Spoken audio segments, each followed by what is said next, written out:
चिन्तासन्तानहन्तारो यत्पादाम्बुजरे नवः स्वीयानां तान् निजाचार्यान् प्रणमामि मुहुर्मुहुः यदनुग्रहतो जन्तुः सर्वदुःखार्तिको भवेत् तमहं सर्वदा वन्दे श्रीमद्वल्लभनन्दनम् अज्ञानतिमिरान्धस्य ज्ञानाञ्जनशलाकया चक्षुरुन्मीलितं येन तस्मै श्रीगुरवे नमः।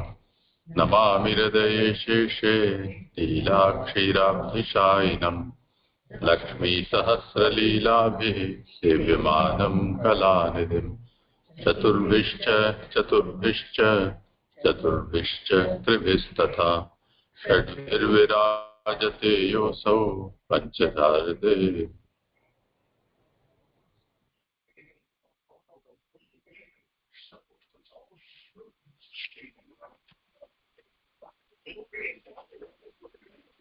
दंडवत प्रणाम देजे। हाँ करो।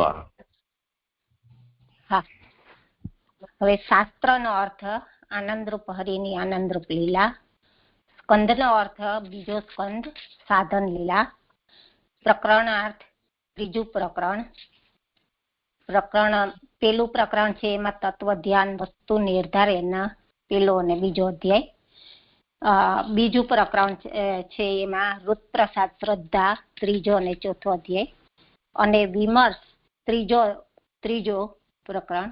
તો એમાં વિમર્શ એટલે મનન, એમાં બે પ્રકાર છે, ઉત્પત્તિથી અને ઉપપત્તિથી. ઉત્પત્તિથી 5મો, 6ઠ્ઠો અને 7મો અધ્યાય, અને ઉપપત્તિથી 8, 9 અને 10 અધ્યાય. અધ્યાયનો અર્થ છે બ્રહ્મા અંતર્યામીમાં પ્રાકટ્યનો પ્રકાર કહે છે. હવે એની અંદર આપણે ગઈકાલે 15 અને 16 શ્લોકની અંદર કરતા હતા. હવે હું થોડુંક પહેલેથી જ જે શોર્ટમાં લઈ લઉં છું એટલે કન્ટિન્યુટી જળવાઈ રહી. તો 14ની અંદર તો આપણે ગઈકાલે જોયું કે દ્રવ્ય અને કર્મ, કાલ, સ્વભાવ અને જીવ પણ વાસુદેવથી જુદો અને બીજો કોઈ અર્થ તત્વ નથી, એ રીતે સમજાવ્યું. હવે આ 15 અને 16 શ્લોકને હું ઉત્થાનિકા લઉં છું ફરીથી, કે એ રીતે સર્વતત્વ ભગવાન છે એવો ઉત્તર કહીને જે વિમર્શ પૂછેલ તેના ઉત્તર નીચેના શ્લોકથી કહે છે. તો એમાં વિમર્શની પહેલી ફૂટનોટ આપણે જોઈ હતી કે જે વિચારથી સર્વનું આરોપ કર્યા વિનાનું રૂપ ભગવાન એવો વિમર્શ, એટલે કે શુદ્ધ સત્વ રૂપ જે ભગવાન છે એનું અહીંયા નીચેના શ્લોકથી વાત કરે છે.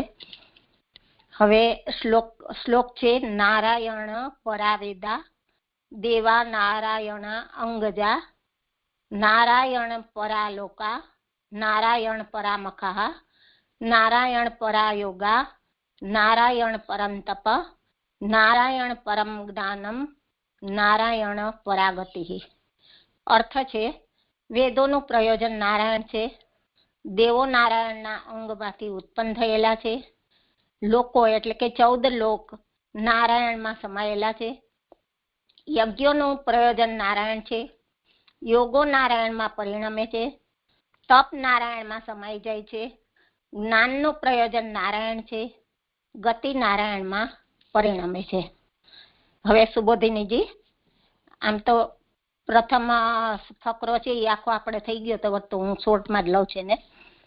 તો એમાં કહે છે કે જો ભગવાનથી જુદું ફળ થવાનો સંભવ હોય તો ઘણો વિચાર કરવો પડે. એટલે એની અંદર આપણે જોયું હતું કે ઘણો વિચાર કરવો પડે એટલે કે જો અલગ અલગ ભગવાન કરતા અલગ કોઈ સમજણ કરે કે અલગ ફળ વિચારવામાં આવે ને તો પછી અનેક અર્થ એમ કે સમજવા પડે. આગળ કહે છે કે એમાં સ્વરૂપથી, અર્થથી, ફળથી, સાધનથી અને પરંપરાથી, અને ઉત્તરકાંડમાં પણ સાધનથી, કાર્યથી અને ફળથી ભગવાન જ ફળ થાય છે. તેથી કોઈ પણ અંશમાં વિવાદ રહેતો ન હોવાથી ભગવાન જ તત્વ છે એવો નિર્ણય થાય છે.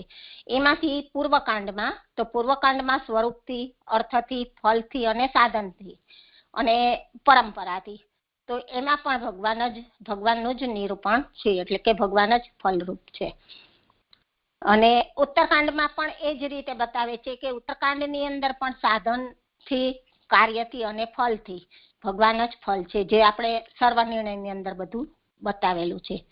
એટલે કોઈ પણ અંશની અંદર એમ કે બંને કાંડ વેદના છે એ ભગવાન તત્વનું નિરૂપણ કરતા હોવાથી એમાં કોઈ વિવાદ નથી. આગળ બતાવે છે કે એ પૈકી ભગવાનના નિશ્વાસમાંથી નીકળેલા અને પાછા એમાં જ પ્રવેશ કરનારા વેદોનું તાત્પર્ય નારાયણ છે. એમાં આપણે ચોથી ફૂટનોટ જોઈ હતી કે આ વાક્યથી સ્વરૂપથી વેદોનું પ્રયોજન ભગવાન હોવાનું કહે છે. એટલે કે અહીંયા એ રીતે સમજાય છે કે ભગવાનના નિશ્વાસમાંથી નીકળેલા એટલે આપણે કાલે જે સમજાવ્યું હતું એમાં ઉત્પત્તિ અને પાછા પ્રવેશ કરનારા એટલે લય. એટલે ઉત્પત્તિ અને લય બંનેનું તાત્પર્ય પણ નારાયણ છે. એ પણ વિવાદ રહિત છે. હવે વચમાંનું કહે છે કે વચમાં પણ તેઓ પોતાનો અર્થ જણાવતા તે અર્થ ભગવતરૂપ હોય ભગવાન પ્રયોજન વાળા છે. એમાં 5 નંબરની ફૂટનોટમાં કે આ વાક્યથી અર્થથી વેદોનું પ્રયોજન હોવાનું કહે છે. એટલે કે વચમાંથી કાલે આપણે સમજાવ્યું હતું કે વચમાં એટલે કે સૃષ્ટિકાલમાં અથવા તો સ્થિતિમાં પણ એવો એટલે કે ભગવાન એનો સ્થિતિકાલમાં પણ એવો પોતાનો એટલે કે ભગવાનનો નારાયણનો જ પોતાનો અર્થ જણાવતા હોવાથી તે અર્થ ભગવત રૂપ હોય ભગવાન પ્રયોજન વાળા જ છે. વળી કહીને આગળ કહે છે કે વળી વેદના 4 પ્રકારના પદો ભગવાનના મનમાં રહેલા અર્થને જણાવતા પુરુષના પ્રયત્નથી થતા અને જતા રહેતા પદાર્થને કહીને કૃતાર્થ થઈ અટકી જાય છે. તો એમાં અટકી જાય છે એના ઉપર 8 નંબરની છે અને પ્રકારના ઉપર 7 નંબર. તો વળી વેદના વળી ઉપર 6 નંબરની ફૂટનોટ છે. વળી એટલે કહે છે કે આ વાક્યથી ને અર્થથી વેદોનું પ્રયોજન ભગવાન હોવાનું કહે છે. અને આગળ કહે છે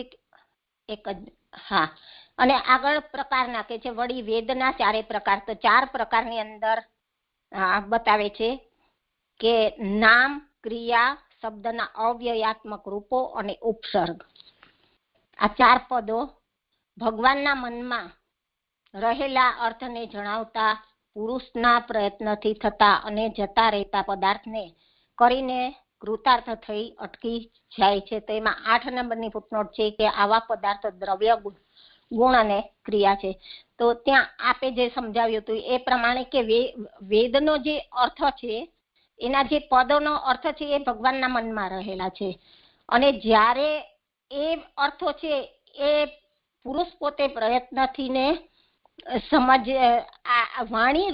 વાણીથી ને બહાર પ્રગટ થાય છે ત્યારે તે કૃતાર્થ થાય છે, જેના આવિર્ભાવ તરીકે કહેલું હતું. અને જ્યારે તે ચૂપ રહે છે એટલે કે એ અર્થનો ઉપયોગ કરતો નથી ત્યારે તે અટકી જાય છે. તો એમાં તિરુભાવથી સમજાવેલું હતું. એટલે કે આ રીતે ભગવાનના મનમાં રહેલા અર્થ છે એ વાણી રૂપે બહાર પ્રગટ થાય છે અને જ્યારે જીવ ચૂપ થઈ જાય છે ત્યારે તિરુભાવ થાય છે. આગળ જણાવે છે કે કારણ કે લોકો ભગવાનના મનમાં રહેલા અર્થો જાણે એવો એમનો પ્રયાસ છે. એટલે કે એનું કારણ બતાવે છે કે આવું શા માટે થાય છે. તો કે ભગવાનના મનમાં રહેલા અર્થો લોકો જાણે એવો એમનો એટલે કે ભગવાનનો એટલે કે વેદનો પ્રયાસ છે. તેથી ભગવાને ઈચ્છેલો અર્થ કરાવનારા હોવાથી પણ ભગવાન એમનું પ્રયોજન છે એવો જ છે. એટલે કે આ જે વાણી રૂપી જે અર્થ કે બહાર જે પ્રગટ થાય છે તો એ અર્થ પણ ભગવાન જ એમ કે એ અર્થને સમજાવે છે તો એનું પ્રયોજન પણ ભગવાન જ છે. એવી રીતે શબ્દથી, અર્થથી અને કહેણથી ભગવાન પ્રયોજન વાળા છે. એટલે કે આ રીતે શબ્દથી, અર્થથી અને કહેણથી એટલે કે અભિધાન સ્વરૂપે કે જે વેદ સ્વરૂપ છે તે ભગવાન જ પ્રયોજન વાળા છે. અહીંયા સુધીનું ગઈકાલે આપણે કરેલું હતું. એટલે અભિધાન એટલે વેદ સ્વરૂપ એમ નહીં, કેમ કે જે શબ્દ છે એ વેદ છે. વેદ જેનું નિરૂપણ કરે છે ભગવાન એ અર્થ થયો, અને વેદમાં ભગવાનનું નિરૂપણ જે યજ્ઞના રૂપમાં થયેલું છે એ અભિધાન. એટલે જ્યોતિષોમ વગેરે યજ્ઞના રૂપમાં ભગવાનનું નિરૂપણ છે એ અભિધાન કહેવાશે. જી જી જી. હવે આગળ મને એવું સમજાય છે અહીંયા કે અહીંયા સુધીનું જે નિરૂપણ વેદનું જે કરેલું તે સાક્ષાત વેદનું સ્વરૂપ કેવું છે એ બતાવે છે. અને હવે જે વાક્ય અને વાક્યના પ્રકારથી ને કે બતાવે છે તો એ પરોક્ષ વેદ શું છે એ સમજાવતા હોય એવું મને લાગે છે. જે મારી સમજ ખોટી હોય તો પછી આપ કરાવજો. હું કરું છું આગળ કે વાક્યનો અર્થ પ્રકરણના પ્રકારનો હોય તેમના અભિપ્રાય વાળો અર્થ થાય અને એ વિધિ, અર્થવાદ, મંત્ર અને નામરૂપ છે. હવે વાક્યનો એમાં 9 નંબરની ફૂટનોટ છે કે અહીંથી આરંભી પરંપરાના અંગથી પણ વેદોનું પ્રયોજન ભગવાન હોવાનું જણાવે છે.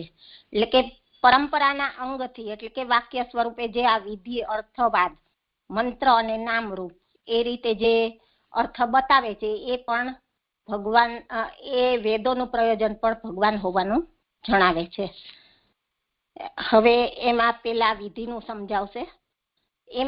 એવોમાં પુરુષને પ્રયત્ન કરવાની પ્રેરણા કરાવનાર ના ચિહ્ન વાળા વિધિના અર્થનું તાત્પર્ય પુરુષના પ્રયત્નમાં છે. એટલે કે વેદની અંદર જે વિધિ કરવામાં આવે છે તે વિધિ શું છે તો એ અહીંયા બતાવે છે કે જ્યારે પુરુષ છે એ પોતાના પ્રયત્ન કરવાની પ્રેરણા થાય છે અને એ પ્રેરણા જે થાય છે અને એ વિધિ પ્રમાણે જે ક્રિયા કરે છે તો એ અર્થનું તાત્પર્ય વિધિ કહેવાય છે.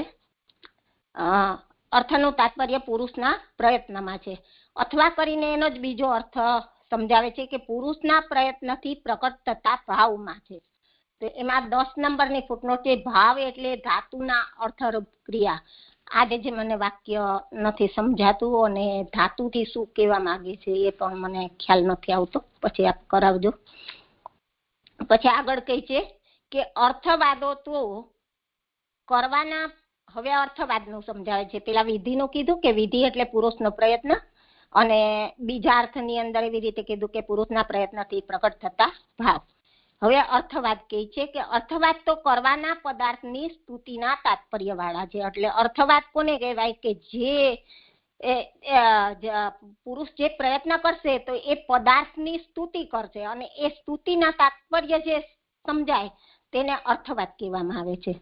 હવે આગળ મંત્રનું કહે છે કે પૂજન કરવા સિવાયના મંત્રો દેવતાઓનું સ્થાપન તથા સ્તુતિ કરવામાં ઉપયોગી છે. એટલે પૂજન કરવાનું જે કરે છે એના સિવાય જે દેવતાઓનું સ્થાપન કરે છે ત્યારે જે મંત્રો બોલાય છે તથા એમ કે સ્તુતિ કરે છે તો એ સ્તુતિમાં જે મંત્રો બોલાય છે એને મંત્ર તરીકે અહીંયા દર્શાવે છે.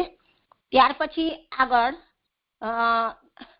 નામરૂપનું કરે છે કે પૂજન કરવાના મંત્રો તો દેવતાનું નામ દઈ દ્રવ્ય એ મોક્ષ એક જ મિનિટ દ્રવ્ય આપવામાં ઉપયોગી છે. એટલે અહીંયા નામરૂપ બતાવે છે કે પૂજન કરવાના જે મંત્રો કરે છે તો એ દેવતાનું નામ દઈ અને દ્રવ્ય આપવામાં ઉપયોગી છે. એટલે કે જે યજ્ઞની વિધિ કરે છે તો એ વિધિની અંદર એ દેવતાના નામથી જે દ્રવ્ય આપે છે તો એના માટે એમ કે આ નામરૂપ ઉપયોગી છે. આગળ સમજાવે છે કે નામરૂપો પણ ધાતુઓના અર્થ નક્કી કરવામાં તાત્પર્ય વાળા છે. એટલે કે આ નામરૂપ છે એ પણ ધાતુથી મને નથી સમજાવ્યું છે. ધાતુના અર્થ નક્કી કરવામાં તાત્પર્ય વાળા છે. હવે ધાતુ એટલે ક્રિયાપદ. જી જી જી. એટલે જે ક્રિયા કરે છે એ ક્રિયાપદ. અરે એમ નહીં, ક્રિયાપદ એટલે રામઃ ગચ્છતિ તો ગચ્છતિ એ ક્રિયાપદ થયું. એમ ક્રિયા જણાવે એવો શબ્દ. જી જી જી.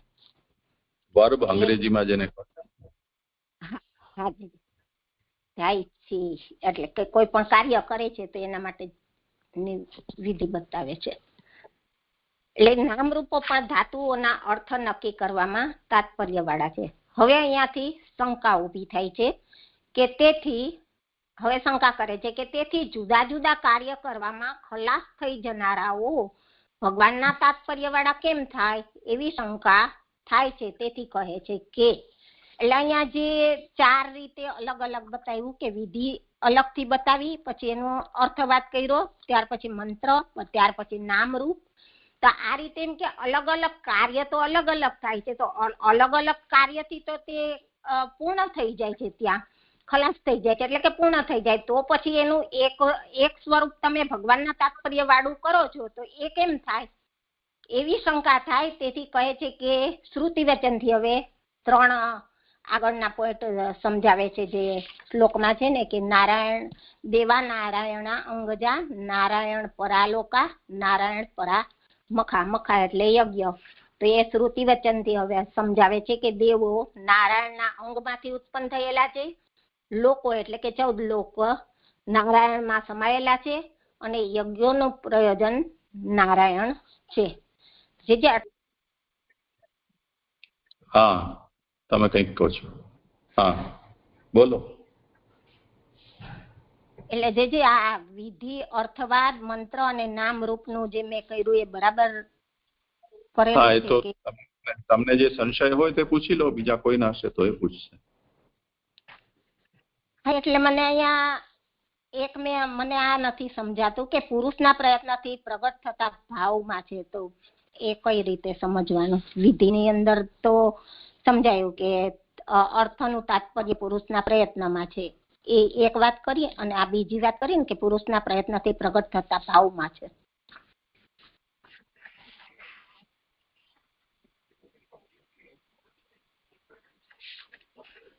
એટલે ભાવમાં એનો મતલબ આ જે ભાવ છે ને એ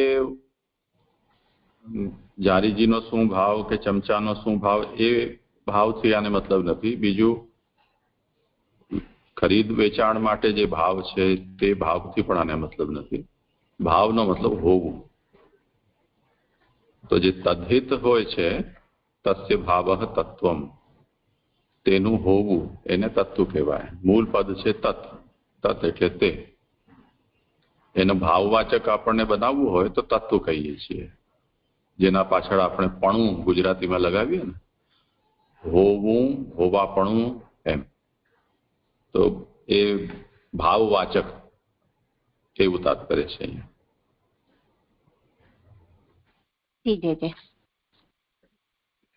હવે કોઈને પ્રશ્ન હોય તો આગળ લઈ લે.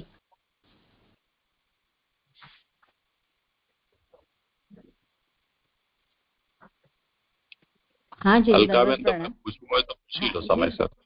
હા જી જી. દેવો નારાયણના અંગમાંથી ઉત્પન્ન થયેલા છે, લોકો નારાયણમાં સમાયેલા, 14 લોક કહ્યું એમને, અને યજ્ઞનું પ્રયોજન નારાયણ છે. તો આ 14 લોકોની આ એ નથી સમજાતું. જે 14 લોક નારાયણમાં સમાયેલા છે, એમાં તો દેવો જ રહેતા હોય ને 14 લોકમાં. આપણે જે દંડવત પ્રણામ. મને એવું સમજાય છે કે આપણે આગળના અધ્યાયની અંદર જોઈ ગયા છે ને, એની અંદર બધાય વ્યાપકનું સ્વરૂપ સમજાવ્યું હતું અને સૂક્ષ્મનું સ્વરૂપ સમજાવ્યું હતું. ત્યાં વિધિસર આ વાત બતાવી હતી કે બધા જ અંગની અંદર 14 લોક આવીને વસી રહ્યા છે. તો એ જ અર્થ અહીંયા મને સમજાય છે. જે બરાબર છે જે આ? હા જી, બરાબર છે. એ વિષય તો હજી આવશે ત્યારે જોઈશું. બાકી તો આ અધ્યાયમાં જ આ વિષયનું નિરૂપણ થયેલું છે. જી જી, ભલે. જુઓ, 39મા શ્લોકમાં થી લઈને અને 42 સુધી એ જ વિષય છે. 2 ચરણોમાંથી ભૂલોક કલ્પેલો છે. આમાંથી આમની નાભીમાંથી ભુવરલોક, હૃદયથી સ્વર્ગલોક, છાતીમાં મહરલોક, ગ્રીવામાં જનલોક, નસકોરામાં તપોલોક, મસ્તકોથી તો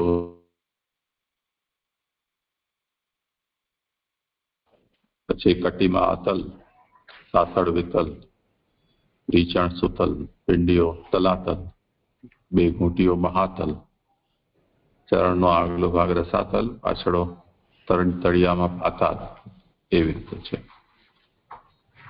ત્યાં અમને 14 લોક આમાં ક્યાં આવે? તમે ખાલી સમજાવવા માટે વાત કહી. એ 14 લોક ખાલી લોક.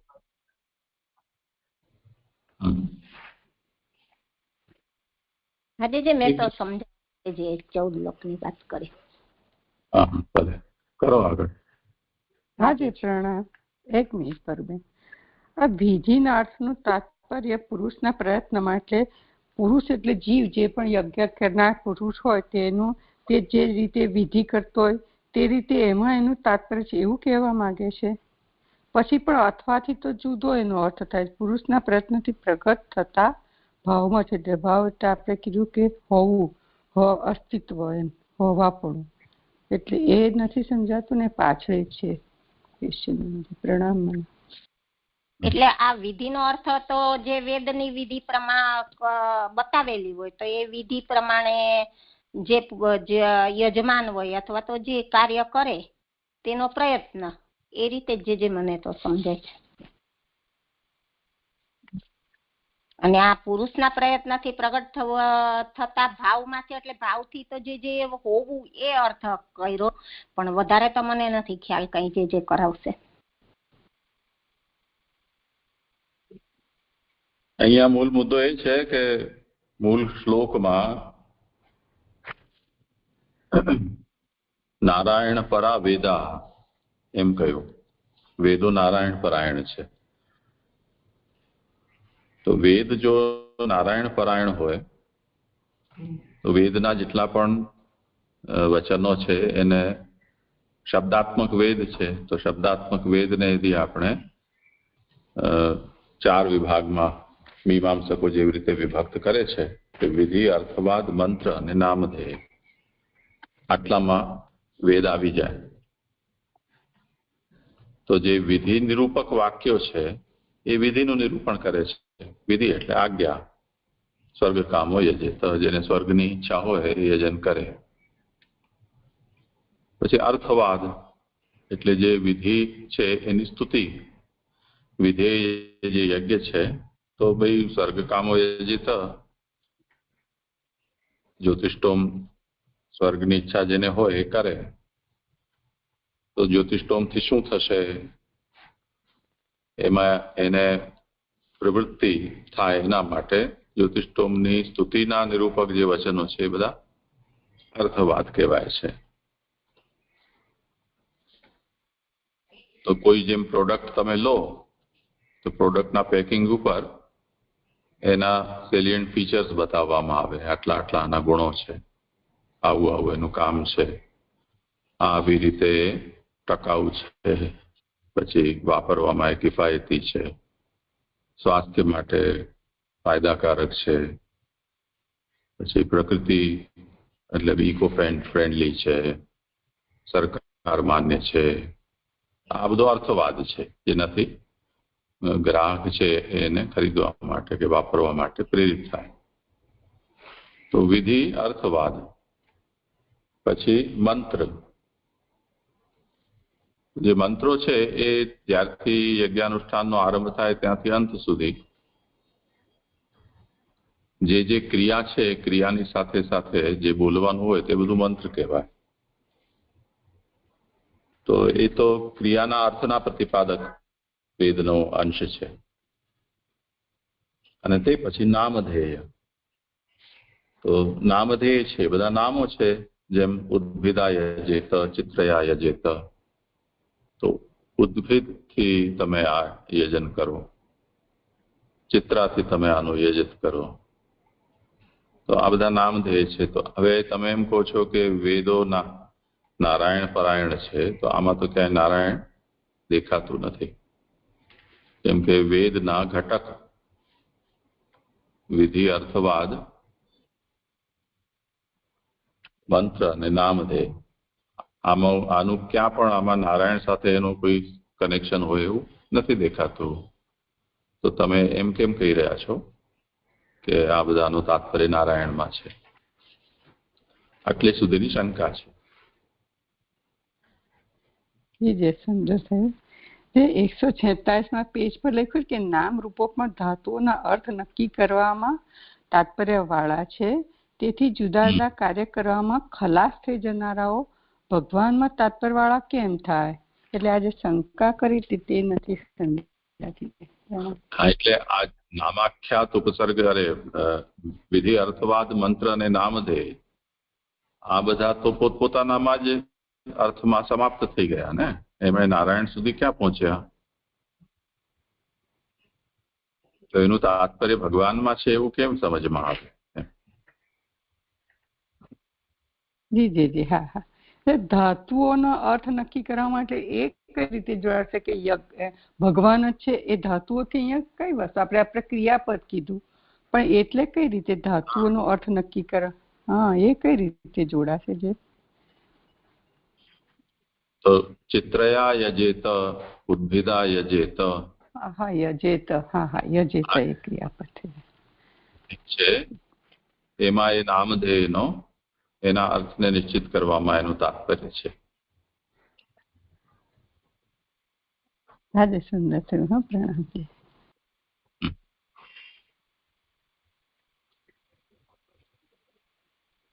ખરું છે.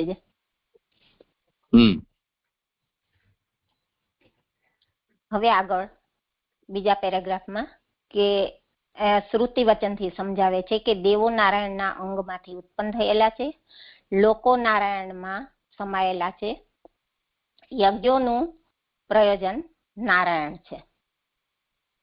આ શ્રુતિ વચન નથી, આ ભાગવતના જે શ્લોકનું વ્યાખ્યાન થઈ રહ્યું છે ને એ જ છે. દેવા નારાયણાંગજાહ નારાયણ પરા લોકાહ નારાયણ પરા મખાહ.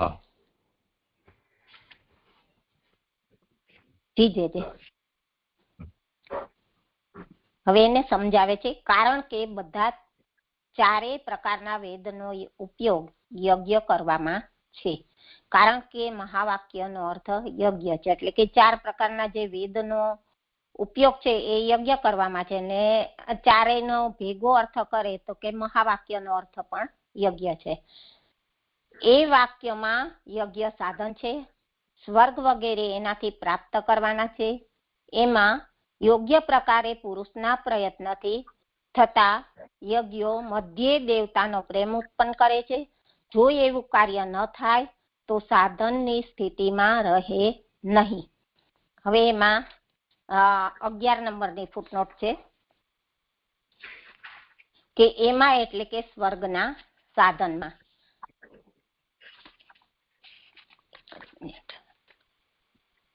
એટલે અહીંયા હવે એ રીતે સમજાવે છે કે એ વાક્યમાં યજ્ઞ સાધન છે, એટલે કે યજ્ઞ જે કરવામાં આવે છે તો એ તો સાધન બને છે, અને સ્વર્ગ વગેરે એનાથી ને પ્રાપ્ત કરવાના છે. એટલે કે યજમાન જે યજ્ઞ કરે છે તો એને જે કામના છે સ્વર્ગ વગેરેની, કે જે કઈ કામનાથી કરે છે તો એને સાધ્ય એટલે કે પ્રાપ્ત કરવાના છે.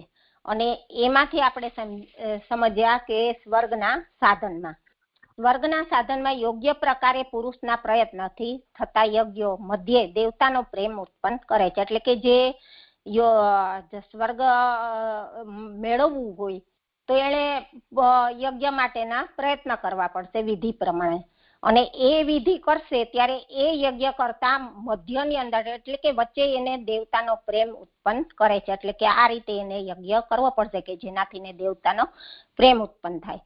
જો એવું કાર્ય ન થાય તો સાધન સ્થિતિમાં રહે નહીં. એટલે કે જો આ રીતે દેવતાનો પ્રેમ ઉત્પન્ન ન કરી શકે તો એ જે સાધન કરે છે એ સાધન યોગ્ય રીતે થયેલું છે એમ ન કહી શકાય. આગળ કહે છે કે અદષ્ટ વગેરે તો કાર્ય નથી.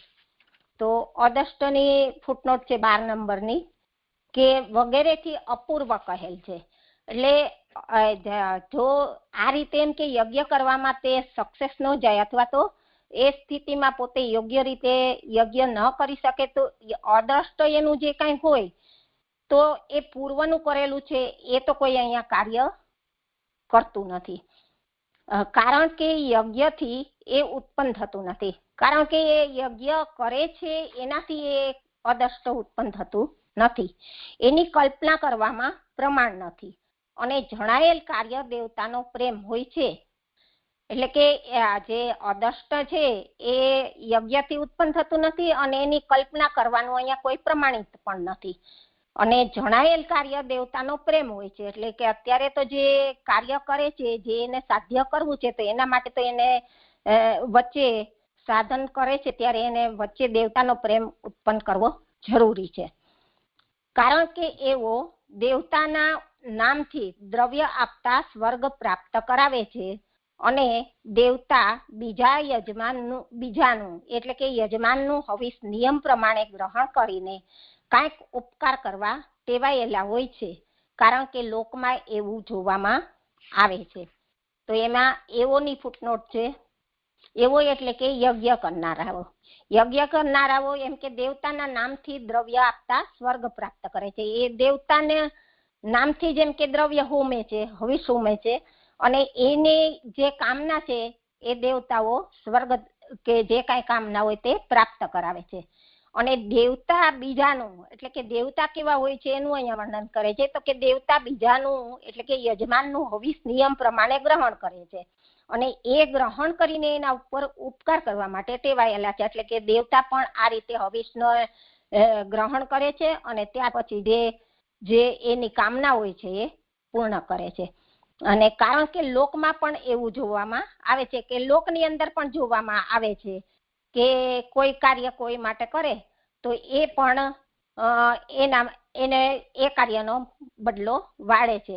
દાખલા તરીકે ઉદાહરણ તરીકે લઈએ તો આપણે પણ કોઈની ઘેર જઈએ અતિથિ તરીકે, તો એને આપણે સારી રીતે આપણી આગતા સ્વાગતા કરી હોય તો એના બદલામાં આપણે એના બાળકોના હાથમાં કંઈક દઈને આવીએ. તો એ રીતે લોકમાં પણ આવી રીતે જોવામાં આવે છે. અને અહીંયા દેવતાઓ પણ હવિષને નિયમ અનુસાર ગ્રહણ કરે છે અને પછી યજમાન ઉપર ઉપકાર કરવા એ ટેવાયેલા છે. આગળ કહે છે કે જો એમ ન હોય તો યજ્ઞમાં એમના નામથી દ્રવ્ય આપવાનું ન હોય. દ્રવ્યનો સંસ્કાર કરનાર તરીકે પણ મંત્રોથી દેવતાને ઉપયોગી થતા હોવાનું કહી શકાય છે. એટલે કે જો એ રીતે ન હોય એટલે કે દેવતાઓ જો આ રીતે ઉપકાર કરવા ટેવાયેલા ના હોય તો યજ્ઞમાં એમના નામથી દ્રવ્ય આપવાનું ન હોય. એટલે કે તો પછી એના નામથી એને દ્રવ્ય જ ના આપવામાં આવે દેવતા જો એની કામના પૂર્ણ ન કરે તો. ત્યાર પછી કહે છે કે દ્રવ્યનો સંસ્કાર કરનાર તરીકે પણ મંત્રોથી દેવતાને ઉપયોગી થતા હોવાનું કહી શકાય છે. અને નિર્વાપ એટલે કે પ્રાપ્તિથી આરંભી એના સંબંધ વાળું વચન, છંટકાવ વગેરે પેઠે સંસ્કારના પ્રયોજન વાળું હોવાનું ઘટે છે. એટલે હવે અહીંયા યજ્ઞની વિધિ પ્રમાણે એમ કે જે દ્રવ્ય છે તો એનો કઈ રીતે કરે છે તો એ કહે છે કે દ્રવ્યનો સંસ્કાર કરનાર તરીકે પણ મંત્રોથી દેવતાને ઉપયોગી થતા હોવાનું કહી શકાય છે. એટલે કે જે દ્રવ્ય વિધિ માટે વપરાતું જે દ્રવ્ય લેવામાં આવે છે તો એનો સંસ્કાર કરવા માટે પણ મંત્રનો ઉપયોગ થાય છે. અને એ જે મંત્ર બોલાય છે અને એના દ્વારા જે એ દ્રવ્યને શુદ્ધ કરવામાં આવે છે તો એ દેવતાને ઉપયોગી થવામાં હોવાનું કહી શકાય છે. આપણે જેમ જળનો છંટકાવ કરે છે અને એ રીતે વસ્તુની શુદ્ધિકરણ કરે છે તો એ રીતે પણ મંત્રોથી પણ થાય છે અને આ રીતે દ્રવ્યનો શુદ્ધિકરણ થાય છે. અને નિર્વાપ એટલે કે પ્રાપ્તિથી આરંભીને એના સંબંધ વાળું વચન, છંટકાવ વગેરે પેઠે સંસ્કારના પ્રયોજન વાળું હોવાનું ઘટે છે. એટલે કે જે પ્રાપ્તિથી એટલે કે જે એને પ્રાપ્ત કરવાનું છે ત્યારથી ને યજ્ઞની શરૂઆતમાં આ જે દ્રવ્ય લઈ આવવામાં આવે છે ત્યારથી પ્રાપ્તિના આરંભથી માંડીને એના સંબંધ વાળું વચન એટલે કે મંત્રો કે પછી જલનો છંટકાવ વગેરે જે પેટે સંસ્કારના પ્રયોજન વાળું હોવાનું ઘટે છે. એટલે આ બધું યજ્ઞના સંસ્કારના પ્રયોજન વાળું ઘટે છે. આવું મને જે અહીંયા સમજાય છે. પણ અને આ ચતુર્થી વિભક્તિનું જે આવે છે ને એ તો મેં ક્લિપ પણ સાંભળી પણ મને કઈ બહુ ખ્યાલ નથી આવતો એટલે ત્યાંથી હું પારાયણ કરું છું અને પછી આપ કરાવજો. હવે આગળ કહે છે કે જો કે દેવતાના નામથી ચોથી વિભક્તિ ઉપપદ વિભક્તિ હોવાથી એ અર્થવાળી નથી, પ્રેમ પણ નિત્ય નથી. કારણ કે પછીના સમયે તેનું સ્મરણ કરાવનાર કોઈ નથી અને એ સ્મરણ કરાવનારની કલ્પના કરવામાં ગૌરવ છે. છતાં પણ ચોથી વિભક્તિ અર્થ વિનાની છે. એવો દોષ ન રહે માટે તેનો અર્થ અવશ્ય કહેવો જોઈએ, અને એ બીજે સિદ્ધ થયેલી હોવાથી સંપ્રદાન એટલે કે આપવાનો જ છે, અને એ દેવતાના નામથી પ્રસિદ્ધ છે. જે દેવતા માટે હવિષ લીધેલું હોય એમાં અગ્નિને ઈચ્છેલું આપું છું વગેરેમાં ચોથી વિભક્તિ એ સંપ્રદાન અર્થવાળી છે, કારણ કે ત્યાં નમઃ, સ્વસ્તિ વગેરે શબ્દો નથી. યજ્ઞમાં તો ઉલટું સ્વર્ગ ફલ તરીકે ઈચ્છેલ હોવાથી માત્ર દેવતાનું જ પ્રયોજન ન હોવાથી તે વચલી ક્રિયા છે એમ જણાવવાની ઈચ્છાથી નમઃ, સ્વસ્તિ, સ્વાહા એવી ઉપપદ વિભક્તિઓ મુકાયેલ છે, અને પ્રીતિ કાર્ય નથી, કારણ કે એ બીજા દેવતાનો ગુણ હોવાથી સ્વર્ગ કરાવી ન શકે. પરંતુ સ્વર્ગ વગેરેના અધિકારી, એમાં 14 નંબરની 14 થી 14ની ફૂટનોટ આવે છે, એ પછી લઈએ. પરંતુ સ્વર્ગ વગેરેના અધિકારી દેવતા ફળ આપવાની શક્તિવાળા છે. તેથી દ્રવ્યથી પ્રસન્ન થયેલા દેવતા યજ્ઞનું કાર્ય છે, અને એ દેવતા નિત્ય અને ચેતન છે, અને જેવું યોગ્ય હોય તેવું ફળ આપવા શક્તિમાન છે. પરંતુ એ એટલે કે દેવતા પુરુષાર્થ રૂપ ન હોવાથી, યજમાન પુરુષે ઈચ્છેલ ન હોવાથી માત્ર એટલાથી જ યજ્ઞ ખોટી રીતે કરેલો થતો નથી. તેથી વચ્ચે ક્રિયારૂપ દેવતા વાળો હોવા છતાં પણ એ ભગવાન પ્રયોજન વાળો છે. આટલું જે પેલા કરાવજો. હું 14 થી 14ની ફૂટનોટ લઈ લઉં છું. એમાં 14 ફૂટનોટમાં એમ કે છે કે દેવતા ફળ આપવા શક્તિમાન હોવા છતાં બધાને આપતા ન હોવાથી પ્રસન્ન થયેલ જ એ ફળ આપે છે, અને એમની પ્રીતિ યજ્ઞથી ઉત્પન્ન થતી હોવાથી એ દ્વારા પ્રસન્ન થયેલા દેવતા ફળ આપવા શક્તિમાન થતા હોવાથી એ વચલા વ્યાપાર થાય એ ઘટતું હોવાથી અદષ્ટની કલ્પના કરાય નહીં. તેથી જ્યાં વચ્ચે ચેતન દેવતાનો પ્રવેશ થાય ત્યારે બીજા દેવતાનો ગુણ વ્યાપાર થાય, અને જ્યાં વચ્ચે એનો પ્રવેશ ન થાય ત્યાં દેવતાને ઉદ્દેશીને કરેલ દાન જ વ્યાપાર છે. તેથી દેવતાની પ્રીતિ કરવાથી જ યજ્ઞ પૂરો થતો નથી.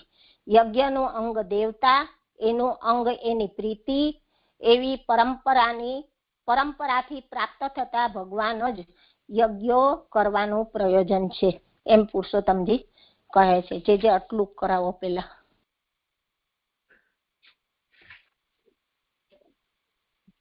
આમાં જે હોય વિચારણીય તે બોલો તો આપણે સ્પષ્ટતા થશે. તો ઘણું બધું છે. હા, જે આ ચોથી વિભક્તિ નું જે કહે છે ને, એમાં આપણે ગયા વખતે કરાવ્યું હતું ત્યારે એમાં તાદ્યર્થ ચતુર્થી ની રીતે નમઃ ને સ્વાહા લીધું, પછી ઇન્દ્રાય સ્વાહા તરીકે, પછી વિષ્ણવે નમઃ ઉપપદ કહેવાય છે. તો આ ચતુર્થી વિભક્તિ નું બહુ નથી સમજાતું, એ પેલા સમજવું.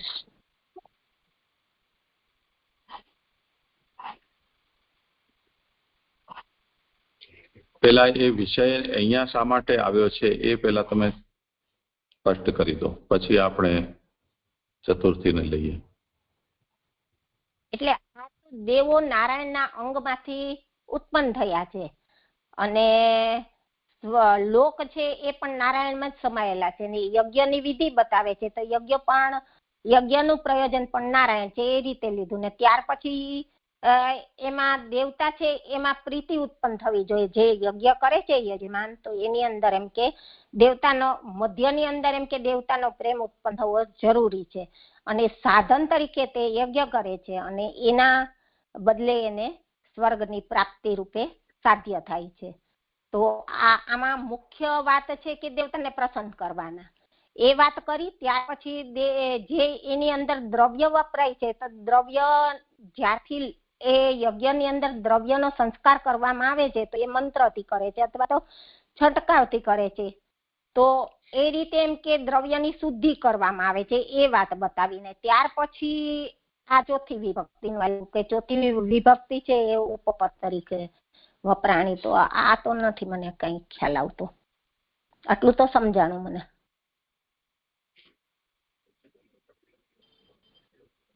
આમાં બે વસ્તુ સમજવાની છે. એક તો મીમાંસકોનો જે સિદ્ધાંત છે કર્મનો, તે એના સામે શ્રી મહાપ્રભુજીનો સિદ્ધાંત. અને મીમાંસકો જે વ્યાકરણનો સહારો લઈને પોતાના મતનું પ્રતિપાદન કરી રહ્યા છે, એ વ્યાકરણનો મત. ત્રણ વસ્તુ છે આમાં સમજવાની. ઉટીક્રમ એને લેવું હોય તો પછી પહેલેથી પૂરો વિષય સમજવો પડે. આજે જે પહેલેથી જે સમજાવો ને તો જ આ બેસે એવું છે બધું. મૂળ મુદ્દો અહીંયા એ છે કે નારાયણ પરા વેદાહ, તો વેદો છે એ નારાયણ પરાયણ છે, અર્થાત વેદો નારાયણનું પ્રતિપાદન કરે છે. એના સામે આપત્તિ એ લેવામાં આવી કે જો નારાયણનું નિરૂપણ કરનારા હોય વેદ, તો વેદના જે અર્થો એટલે વિધિ, અર્થવાદ, અને નામધેય અને મંત્ર, આ ચાર જે એના ઘટક છે, એ ઘટકનો જો આપણે અર્થ વિચારીએ તો નારાયણનો અર્થ નીકળતો નથી. કેમ કે વિધિ તો યજ્ઞનું નિરૂપણ કરે છે, અર્થવાદ એ યજ્ઞના અંદર પ્રવૃત્તિ થાય એના માટેની સ્તુતિઓ છે. તે જ રીતે નામધેય અને મંત્રો એ પણ તત્ત દેવતાઓ સંબંધી છે કે યજ્ઞ સંબંધી છે. તો એનો અર્થ નારાયણ કેવી રીતે હોઈ શકે? તો એનો ઉત્તર નારાયણ પરા દેવાહ, નારાયણ પરા મખાહ, નારાયણ પરા લોકાહ. આ ત્રણમાં એનો જ ઉત્તર છે. અને એ ઉત્તરથી સમજવાનું એ છે કે જો તમને એમ જણાતું હોય કે મંત્રો નારાયણની સ્તુતિ કે નિરૂપણ કરનારા નથી, પરંતુ તત્ત દેવતાઓનું કરનારા છે, તો એ નારાયણ પરા દેવાહ, તો દેવો પણ નારાયણ પરાયણ હોવાથી એનો અર્થ પણ નારાયણ છે. તે જ રીતે જો તમે વિધિ છે એ યજ્ઞનું નિરૂપણ કરનારી છે, તો ત્યાં નારાયણનો અર્થ નથી થઈ રહ્યો એમ તમે કહેતા હો, તો નારાયણ પરામખાહ, તો યજ્ઞો છે એ પણ નારાયણ પરાયણ હોવાથી વિધિનો અર્થ પણ એ જ થશે. અને તે જ રીતે નારાયણ પરા લોકાહ, તો જે ફલતયા જે કંઈ પણ પ્રાપ્ત થાય છે, જેમ સ્વર્ગ કામો યજેત, તો સ્વર્ગાદી લોકનું પ્રતિપાદન થઈ રહ્યું છે, તે પણ નારાયણ અર્થક જ છે. તેથી આ બધું છે એ ચારે ચાર નારાયણનો જ નિરૂપણ કરનારા છે એવું સિદ્ધ થાય છે. તો આ સિદ્ધાંત બતાવ્યો. હવે એમાં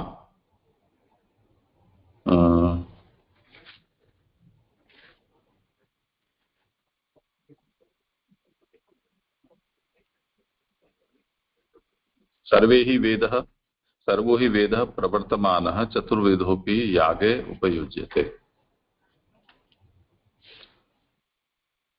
એટલે અત્યારે જે ઉપલબ્ધ ચારે ચાર વેદ છે એ બધા નો ઉપયોગ યજ્ઞમાં છે. શા માટે? કેમ કે મહાવાક્યાર્થત્વાદ યાગસ્ય, એટલે વેદના તત્ત વચનો એ વાક્યો થયા. જેમ ભાગવતનો શ્લોક સમજી લો કે વાક્ય કહી લો, પછી એનાથી મોટું સ્વરૂપ છે તે અધ્યાય, એનાથી મોટું પ્રકરણ સ્કંદ, અને પછી સમગ્ર ભાગવત. એવી રીતે આ ચતુર્વિધ વેદ છે એ એક મહાવાક્ય છે અને એનો અર્થ થયો યાગ. તત્ર હિ યાગઃ કર્ણમ, એમાં જે યજ્ઞ છે એ કર્ણ એટલે સાધન છે, અને સ્વર્ગાદિ સાધ્યમ, એનાથી પ્રાપ્ત કરવાનું સ્વર્ગ વગેરે ફલ છે, તો એ સાધ્ય થયું. તો હવે જ્યારે એ સાધન કરવામાં આવે છે તો તત્ર સાંપ્રતમ પુરુષ પ્રયત્ન અભિવ્યક્તા યાગાહ, આપણે જે કંઈ યજ્ઞાદિ કરીએ છીએ આપણા પ્રયત્નથી એની અભિવ્યક્તિ થાય છે, તો એ યાગો સ્વવ્યાપારમ દેવતા પ્રીતિમ મધ્યે જનયંતી. તો એ સાધન રૂપ જે વ્યાપાર છે એનાથી એ જોઈને પુરુષના ઉપર દેવતા ખુશ થાય છે કે ચલો બહુ સારું કર્યું એને. તો એ દેવતાની અંદર યજ્ઞકર્તાના પ્રત્યે પ્રેમ પ્રકટ કરાવે છે. અન્યથા વ્યાપારા ભાવે કર્ણભાવાદેવ પ્રચ્યવંતે. જો વ્યાપાર કરવામાં ના આવે તો સાધન ન થતા એ એનાથી દૂર થઈ જાય છે. હવે આમાં મીમાંસકોનો અહીંયા એક સિદ્ધાંત આવી રહ્યો છે અદૃષ્ટનો. મીમાંસકો એમ કહે છે કે આ તમે એમ દેવતાની પ્રીતિની જે વાત લાવી રહ્યા છો એની અહીંયા કોઈ આવશ્યકતા નથી. કેમ કે જ્યારે યજ્ઞ કરવામાં આવે ત્યારે એ યજ્ઞ અદૃષ્ટ કે અપૂર્વને પેદા કરે છે. તો અદૃષ્ટ કે અપૂર્વ એનો મતલબ દ્રષ્ટ ફલ નથી, પરંતુ કોઈ અદૃશ્ય ફલ કોઈક જગ્યાએ ક્યાંક જમા થઈ જાય છે. તો શ્રી મહાપ્રભુજી એમ આજ્ઞા કરે છે કે અદ્રષ્ટાદિકંતુ ન વ્યાપાર. અદ્રષ્ટ અથવા જે અપૂર્વ મીમાંસકો કહે છે એને અહીંયા વ્યાપાર ન કહી શકાય. યાગે ન અજન્યત્વાત. કેમ કે યજ્ઞથી અદૃષ્ટ કે અપૂર્વ પેદા થાય એવું સંભવ નથી. કલ્પનાયામ માનાભાવાત. કોઈ એમ કહે કે યદી યજ્ઞાદિ નાની નાની જે પણ ક્રિયા થઈ રહી છે, કોઈ માન લો 108 આહુતિથી યજ્ઞ સંપન્ન થવાનું હોય, એમાં એક આહુતિ તમે નાખી તો યજ્ઞ તો હજી 107 આહુતિ પૂરી થશે ત્યારે સમાપ્ત થશે. તો પેલી આહુતિનું શું થયું? એને કંઈ પરિણામ પેદા કર્યું કે નહીં? તો એ જો પરિણામ પેદા કર્યું તો એ પરિણામ શું? કેમ કે આખું ફલ તો 108મી થશે ત્યારે પૂરું થશે. 108મી જ્યારે નાખશે બાય ધ ટાઈમ આગળની 107 તો વીતી ગઈ, તો એ ફલ રહિત ગઈ. કંઈક તો એને ફલ પેદા કર્યું, નહીં તો 108ની સંખ્યાથી આ ફલ થાય એવું કેમ કહી શકાય? તો પછી છેલ્લી જ આહુતિ નાખો ને. 107ની શું કામ ઘી બરબાદ કરવાનું?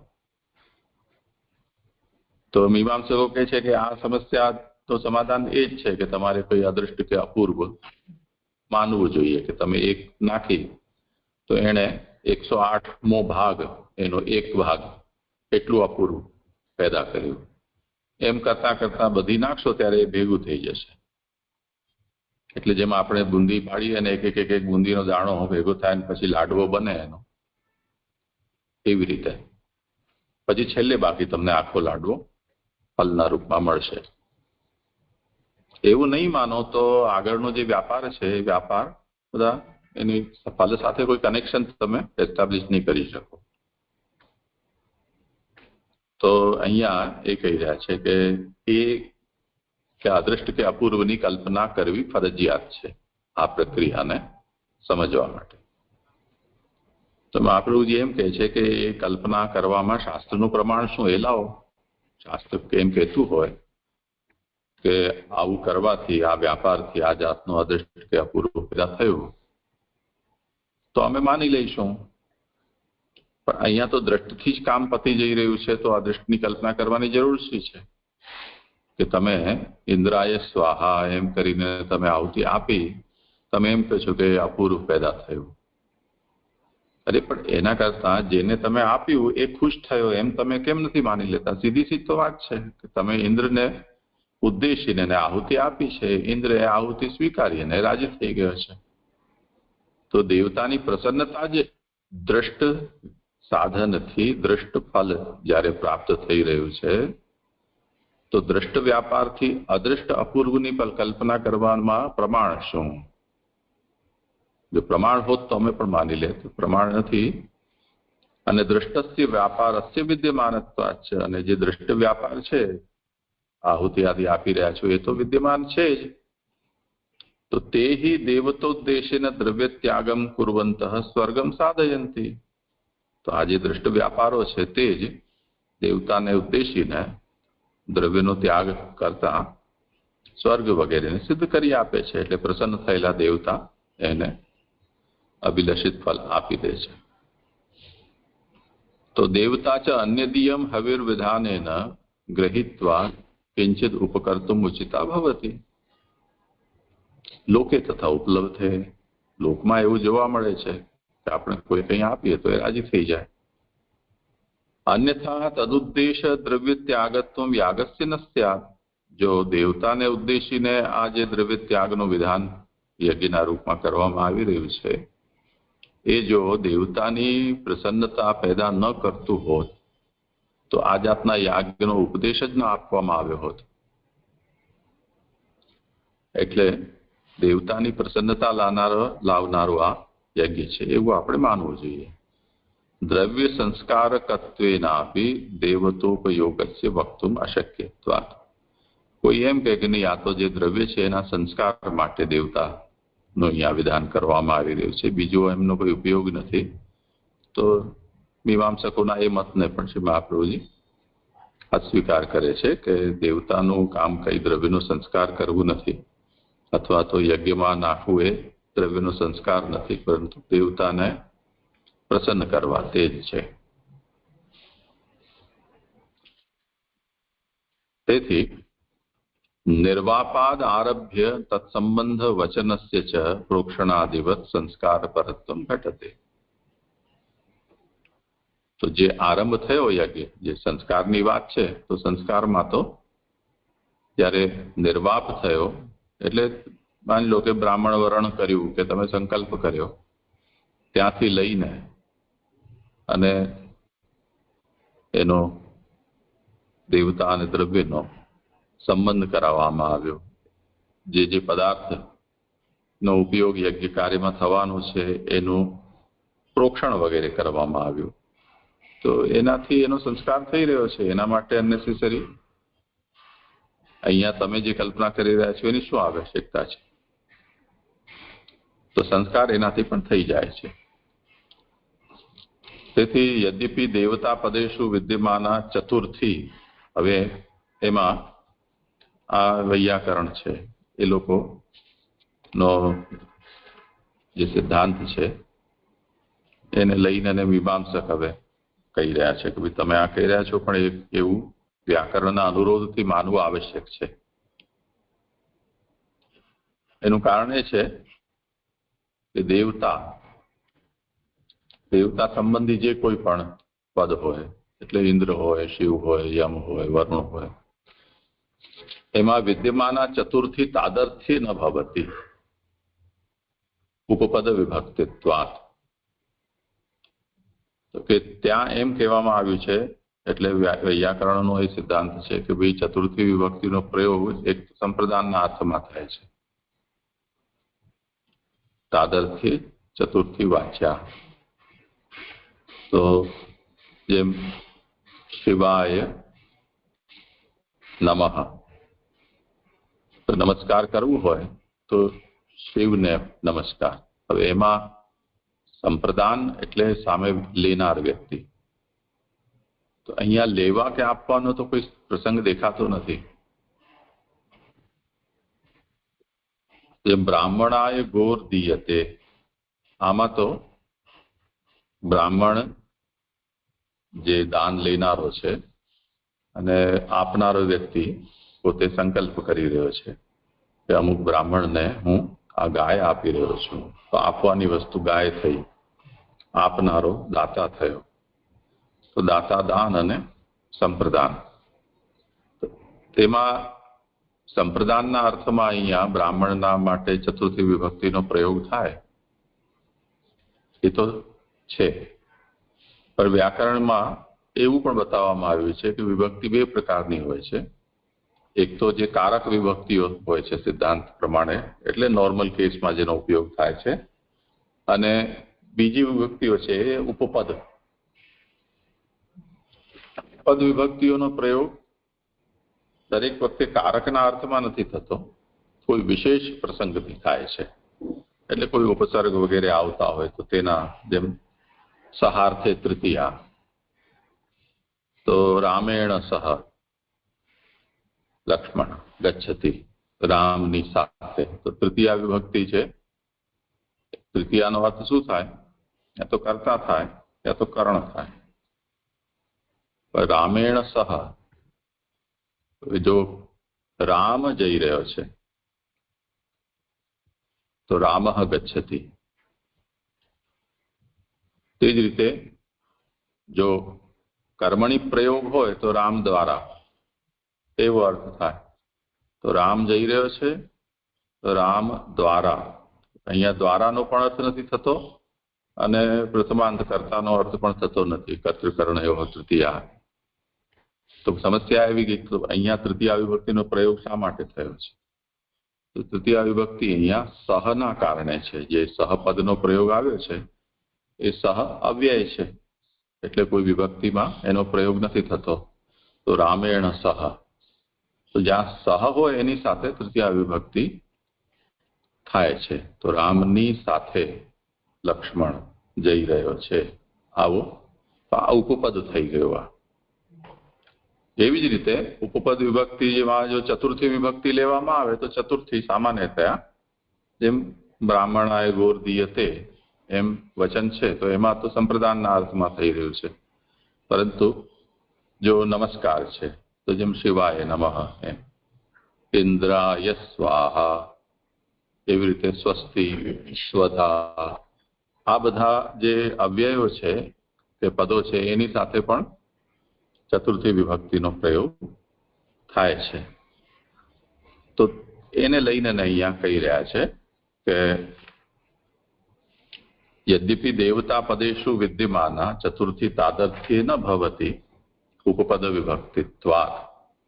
પછી વાક્ય લાંબુ છે, વચ્ચેનો ભાગ છોડીને તથાપિ ચતુર્થ્યા નિરર્થકત્વ દોષ નિવૃત્ત્યર્થમ અવશ્યમ અર્થો વક્તવ્ય. એટલે એવું બને છે કે તાદર્થ્ય ચતુર્થી ના પદનો પ્રયોગ ઘણી વખતે નથી થતો હોતો ઉપપદ વિભક્તિ હોવાને કારણે. તેમ છતાં પણ યદિ ચતુર્થી વિભક્તિ છે તો એ સર્વથા નિરર્થક થઈ જશે, તો એવું ન થાય એના માટેનો અર્થ અહીંયા સમજવો જોઈએ. અને એ સમજવાનું એ છે કે સચ અન્યત્ર સિદ્ધત્વાત સંપ્રદાન એવ ભવતી દેવતોદ્દેશ પ્રસિદ્ધેશ્ચ. એટલે યજ્ઞ જે છે એ સદા દેવતાર્થક જ કરવામાં આવે છે. એટલે યજ્ઞની આહુતિને સ્વીકારનારા સંપ્રદાન તરીકે દેવતા જ હોય છે. એને કારણે જે જગ્યાએ દેવતાનો કોઈ વાચક પદનો પ્રયોગ નથી, તેમ છતાં પણ ત્યાં સંપ્રદાન વાચક ચતુર્થીનો પ્રયોગ થાય છે. એને કારણે અહીંયા આ ઉપપદ છે એવું આપણને નહીં માનવું જોઈએ.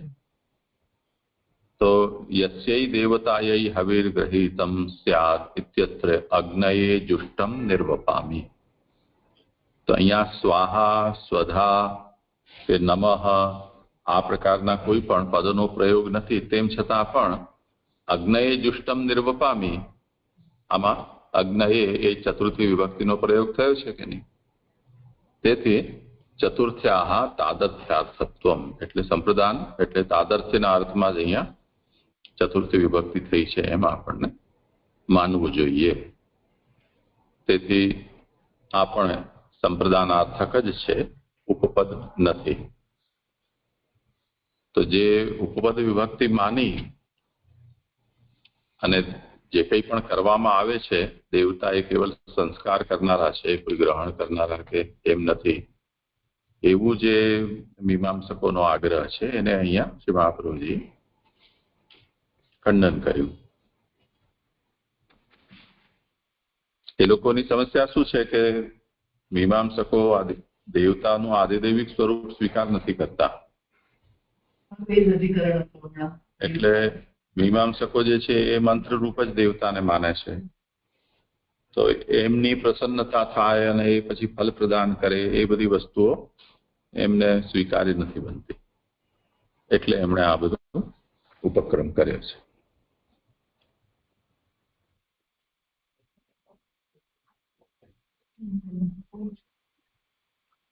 જી જી જી, આ બહુ સરસ સમજાણ. મીમાંસકોનો તો કઈ ખ્યાલ જ નહોતો.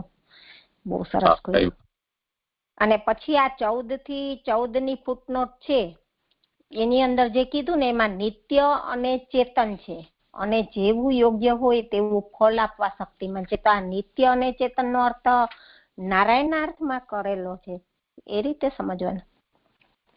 કારણ કે 14મી ફૂટનોટ ફરીથી હું લઈ લઉં તો થોડુંક એ પણ સમજવું છે કે એમાં કહે છે કે દેવતા ફળ આપવા શક્તિમાન હોવા છતાં બધાને આપતા ન હોવાથી પ્રસન્ન થયેલ જ એ ફળ આપે છે. એટલે કે દેવતા ફળ આપવા શક્તિમાન નથી, ન શક્તિમાન હોવા છતાં, એટલે દેવતા ફળ આપવા તો શક્તિમાન છે પણ બધાને ફળ આપતા ન હોવાથી પ્રસન્ન થયેલાને જ ફળ આપે છે. એટલે જેના ઉપર એ પ્રસન્ન થાય છે અને વિધિ પ્રમાણે યજ્ઞ થાય છે તો એને જે ફળ આપે છે. અને એમની પ્રીતિ યજ્ઞથી ઉત્પન્ન થતી હોવાથી એ દ્વારા પ્રસન્ન થયેલા દેવતા ફળ આપવા શક્તિમાન થતા હોવાથી એ વચલા વ્યાપાર થાય એ ઘટતું હોવાથી અદષ્ટની કલ્પના કરાય નહીં. એટલે કે જે એ પ્રીતિથી એમ કે યજ્ઞથી ઉત્પન્ન થતું હોવાથી, એટલે એ પ્રીતિ, દેવતાની પ્રીતિ કઈ રીતે ઉત્પન્ન થાય છે તો કે યજ્ઞથી ઉત્પન્ન થાય છે, અને એનાથી જે પ્રસન્ન થાય છે અને એને કારણે જે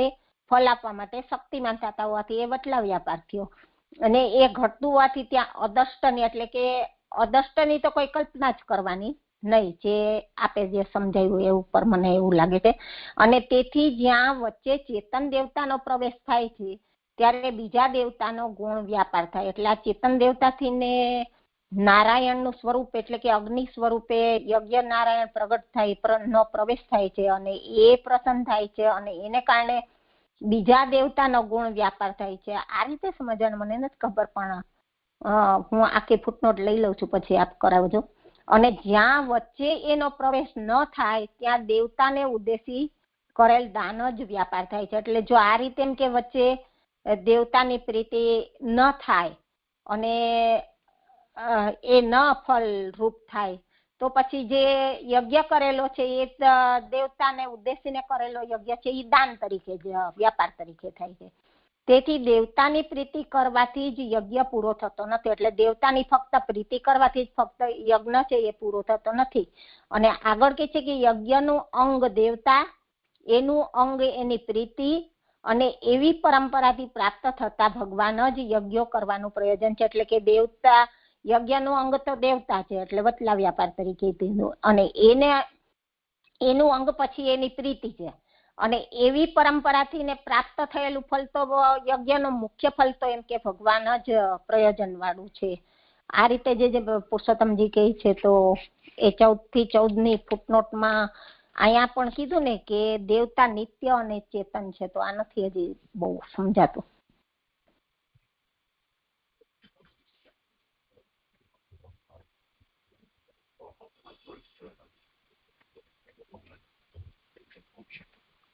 એટલે મૂળ હવે આ તો આપણે જે વિષય જોયો ચતુર્થી વિભક્તિ વાળો, એમાં આપણે એ વાત જોઈ કે દેવતાઓ કેવલ દ્રવ્યના સંસ્કાર પૂરતા નથી, પરંતુ ફલ પ્રદાન કરવામાં એમનો પણ કોઈ પ્રકારનો યોગદાન છે.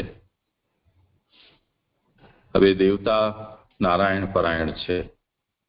નારાયણ પરાયણ હોવાને કારણે કોઈ વસ્તુ કેવલ દેવતા સુધી પહોંચીને જ અટકી જતી નથી, પરંતુ દેવતાથી નારાયણ સુધી પણ એ વાત પહોંચે છે. અને તેથી જે ભગવાન કહે છે કે મેં દેવતાઓને ફલદાનનું સામર્થ્ય આપેલું છે, તો એ સામર્થ્યથી દેવતાઓ પણ જે તે અધિકારી છે એના ઉપર પ્રસન્ન થઈને અને એને ફલ પ્રદાન કરે છે.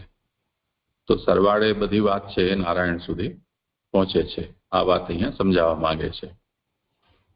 હવે જે મુખ્ય અહીંયા જે ટેકનિકલ વિષય છે એ વ્યાપારનો, આ વ્યાપાર જે છે થોડું વધારે કડાકૂટ્યો વિષય છે, પણ જેટલું સમજી શકો તો ઠીક છે, નહીં તો હરિહરિ. વ્યાપારથી તાત્પર્ય છે તજ્જન્યત્વે સતી તજ્જન્ય જનકત્વમ વ્યાપારત્વમ, આવી એની પરિભાષા છે. તજ્જન્ય એટલે જે પણ ક્રિયા કરો એ ક્રિયાથી એ જન્ય હોય, અને એનાથી જે જન્ય છે એનો જનક પણ હોય. તો જેમ યજ્ઞ છે, તો યજ્ઞ જે છે એના માટે જે કંઈ પણ એના અવાંતર વ્યાપારો, જેમ બ્રાહ્મણ વર્ણ છે કે ભૂમિશોધન છે કે પાત્રા સાધન છે, એનો પ્રોક્ષણાદિ ક્રિયા છે, કોઈ અવહનન છે કે યુપ વગેરે સ્થાપિત કરવું છે, આ બધી જ એની નાની મોટી ક્રિયાઓ છે. તો યજ્ઞને અહીંયા બતાવ્યું કે યજ્ઞ કારણ છે. કારણ એટલે સાધન. હવે એની સાધન રૂપતા વ્યાપારથી સિદ્ધ થાય છે. તો એ વ્યાપાર આ પ્રકારના છે કે જે યજ્ઞને સિદ્ધ કરે. બીજી તરફ એ યજ્ઞથી સિદ્ધ થતું જે ફલ હોય એને પણ એ સિદ્ધ કરનારા હોય. તો આ તરફ તો યજ્ઞને સિદ્ધ કરે, બીજી તરફ યજ્ઞથી ફલ થતા સિદ્ધમાં ફલ છે એની અંદર પણ એની ઉપકારકતા હોય તો એ વ્યાપારત્વ કહેવાય, નહીં તો એનું વ્યાપારત્વ ન થાય. એનો તાત્પર્ય શું કે જેમ આપણે કોઈ પણ નાનું રસોઈની અંદર કોઈ પણ સામગ્રી સિદ્ધ કરી રહ્યા છીએ, ચૂનથી કોઈ સામગ્રી સિદ્ધ કરવી છે તો આપણે ચૂન બાંધ્યું, તે પછી એને માની લો કે તળવાનું છે તો એક બીજી ક્રિયા છે તળવાની થઈ, ત્રીજી એના ઉપર ચાસણી ચડાવવાની છે. તો 2, 3, 4 જુદી જુદી ક્રિયાઓ છે જે અનુક્રમે થાય. પણ જેને તમે લોટ બાંધો છો એને તમને તળવાનો છે, પછી એને જ તમને ચાસણી પણ ચડાવવાની છે. તો અંતે જઈને એ સામગ્રી સિદ્ધ થશે.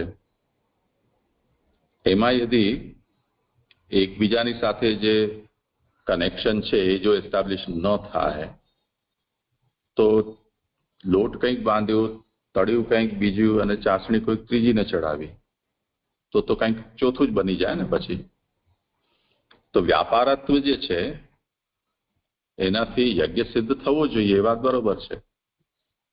ચલો યજ્ઞ રૂપ એક ક્રિયા સિદ્ધ થઈ ગઈ, પર બીજી તરફ એ ફલોપકારી બની રહ્યું છે કે નહીં એવું વ્યાપાર હોવું જોઈએ કે જે ફલોપકારી બને. તો અહીંયા એ વાત સમજાવી રહ્યા છે કે જો આપણે એમ માનતા હોઈએ કે દેવતાની પ્રીતિ સંપાદિત કરવી એનું અહીંયા વ્યાપારત્વ છે, તો એટલા માત્રથી એ યજ્ઞ સંપન્ન થતો નથી. કારણ કે જ્યાં સુધી વિધિપૂર્વક એક ક્રિયા સંપન્ન નથી થઈ, વિધિપૂર્વક થવાથી દેવતાની પ્રીતિ સંપાદિત થશે, પરંતુ એ ભગવદ અર્પણ નથી થઈ રહ્યું કે ભગવાનની સાથે એને જોડવામાં નથી આવી રહ્યું, તો એ વસ્તુ ફલ સાધક નહીં બને. એટલે છેલ્લે સુધી આ વસ્તુ જોડાવેલી આવવી જોઈએ. તો યજ્ઞાદિ સંપન્ન થયા પછી ચલો આહુતિ તો આપણે એને જ આપી દેવતાને, પણ તેન પુણ્યેન ભગવાન શ્રી ગોપીજીના વલ્લભ પ્રિયતામ નમઃ, આવું જો તમારા મનમાં અનુસંધાન ના આવ્યું તો પછી એ યજ્ઞ જે છે એ ભક્તિ માર્ગીય ફલ પ્રદાન કરનારું નહીં થાય, તો એ નારાયણ પરાયણ નહીં બને. તો નારાયણ પરાયણતા આની આ રીતે છે.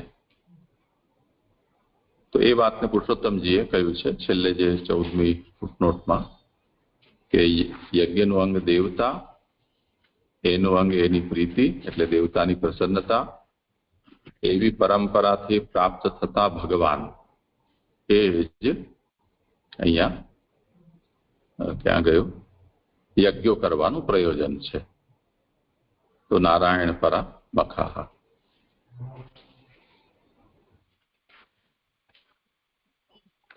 જી બહુ સરસ જોડાઈ ગયું. આગળ કરું છે શરદમાં પ્રણામ.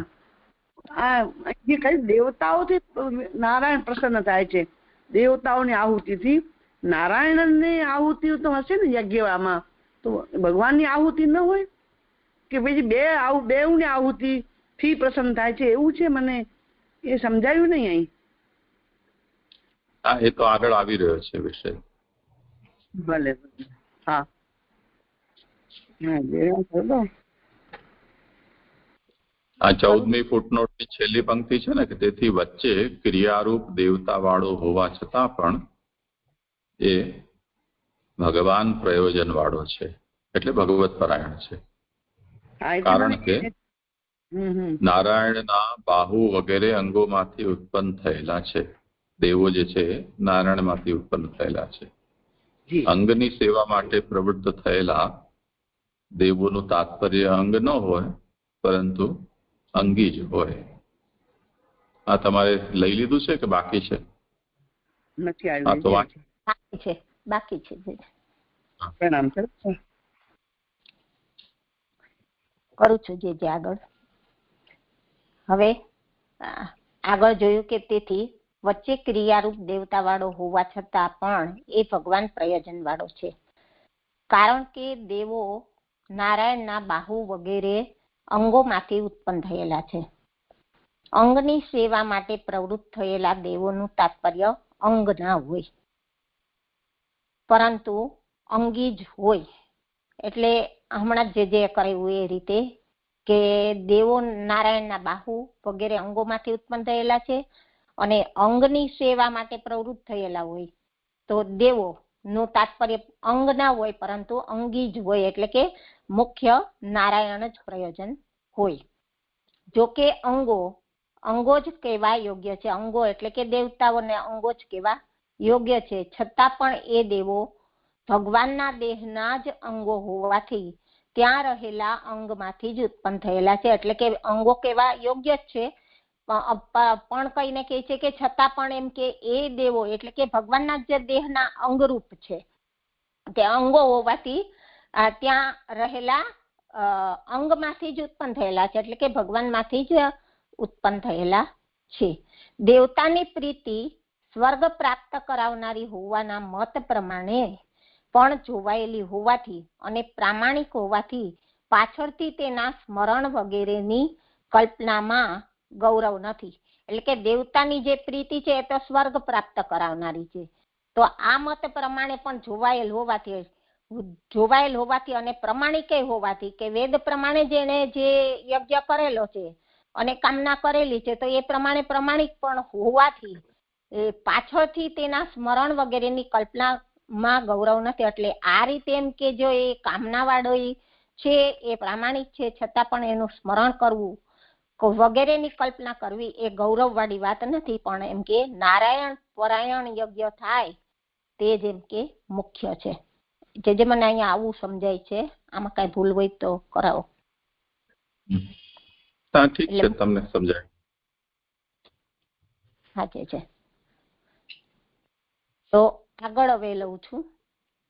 હવે આગળ કે છે લોકની વાત આવે છે કે વળી જેમાં દેવતા વચલા કાર્ય તરીકે સ્વીકારવામાં આવે તે સ્વર્ગ વગેરે ફળ કહેલા છે. એટલે કે દેવતાનું જે વચલું કાર્ય સ્વીકારવામાં આવે તો તે સ્વર્ગ વગેરે ફળ કહેલું છે. એ લોક હોવાથી અને સુખકારક હોવાથી એ ભગવદીય વિનાની નથી.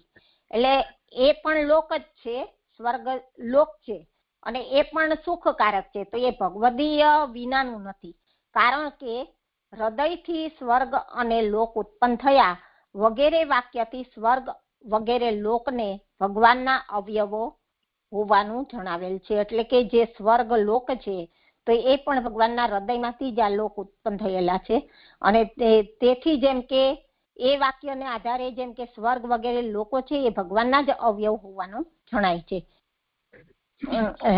આગળ કહે છે કે આમના એટલે કે ભગવાનના જ આનંદના ભાગ ઉપર બીજા પ્રાણીઓ નભે છે. એ શ્રુતિ પ્રમાણે સ્વર્ગ વગેરે ભગવાનના આનંદના અંશ હોવાથી યજ્ઞ કરનાર સ્વર્ગ સંપાદન કરતા ભગવાનના આનંદ ઉપર જ નભે છે. એટલે અહીંયા શ્રુતિ વચનથી ને સમજાવે કે સ્વર્ગ વગેરે ભગવાનના આનંદના જ અંશ છે અને યજ્ઞ કરનાર સ્વર્ગ સંપાદન કરતા ભગવાનના આનંદ ઉપર જ એ નભે છે. અને સુખ પણ ફળ આપનાર ભગવાનની ક્રિયા કરાવનારું હોય ભગવાન પરાયણ છે. એટલે એ સ્વર્ગનું જે સુખ મેળવે છે તો એ પણ ફળ આપનાર ભગવાનની જ ક્રિયાનું સાધન છે. તો એ ભગવાનની ક્રિયા કરાવનારું હોય તો એ પણ ભગવાન પરાયણ જ ગણવામાં આવે છે. એવી રીતે યજ્ઞોના વચલા અને મહાફલ ભગવદીય હોવાથી એ પ્રયોજનથી પ્રવૃત્ત થયેલા યજ્ઞો પણ ભગવાનના જ પ્રયોજન વાળા છે. એટલે કે વચ્ચે જે યજ્ઞોથી જે વચલું ફળ મળ્યું એ અને મહાફલ તરીકે ભગવદીય, તો એ ભગવદીયનું મહાફલ મળેલું છે એ પ્રયોજનથી પ્રવૃત્ત થયેલા યજ્ઞ છે અને એ યજ્ઞ ભગવાનના પ્રયોજન વાળું જ છે, એમાં વિવાદ રહેતો નથી. તેથી વાક્યોના અર્થ કહેવાની ઈચ્છા હોય ત્યારે પણ વેદો ભગવાનના પ્રયોજન વાળા હોવામાં વિવાદ નથી. તેથી વેદોનું પ્રયોજન ભગવાન હોવાનો વિચાર એટલે કે નિર્ણય થયો. એટલે કે વેદોનું મુખ્ય પ્રયોજન તો ભગવાન જ છે.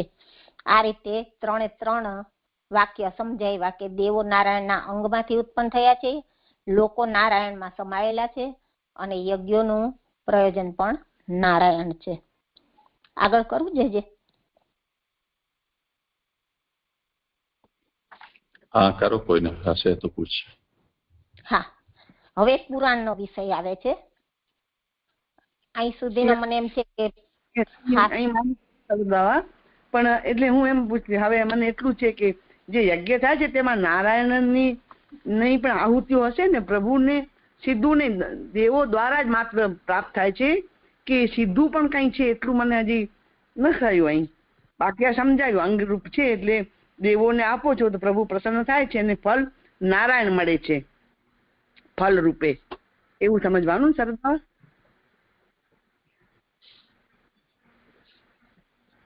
તો કયા પ્રકારનું યજ્ઞ છે એના ઉપર આ વાત છે. અત્યારે સામાન્યતયા અગ્નિહોત્રાદિ પંચવિધ યજ્ઞો મુખ્ય છે, એની અહીંયા આપણે ચર્ચા કરી રહ્યા છે. બીજા બધા જે વિકૃતિ રૂપ કામ્ય છે એ તો સ્પષ્ટ રૂપથી તત્ત દેવતાના જ ઉદ્દેશીને કરવામાં આવે છે, એટલે એનું એ નારાયણ પરાયણ થવું તો સીધું મુશ્કેલ છે. યજ્ઞ કરતાના વિચારથી તો એ નારાયણ પરાયણ નથી. ભગવાનની દ્રષ્ટિથી જુઓ તો બધું કઈ નારાયણ પરાયણ છે.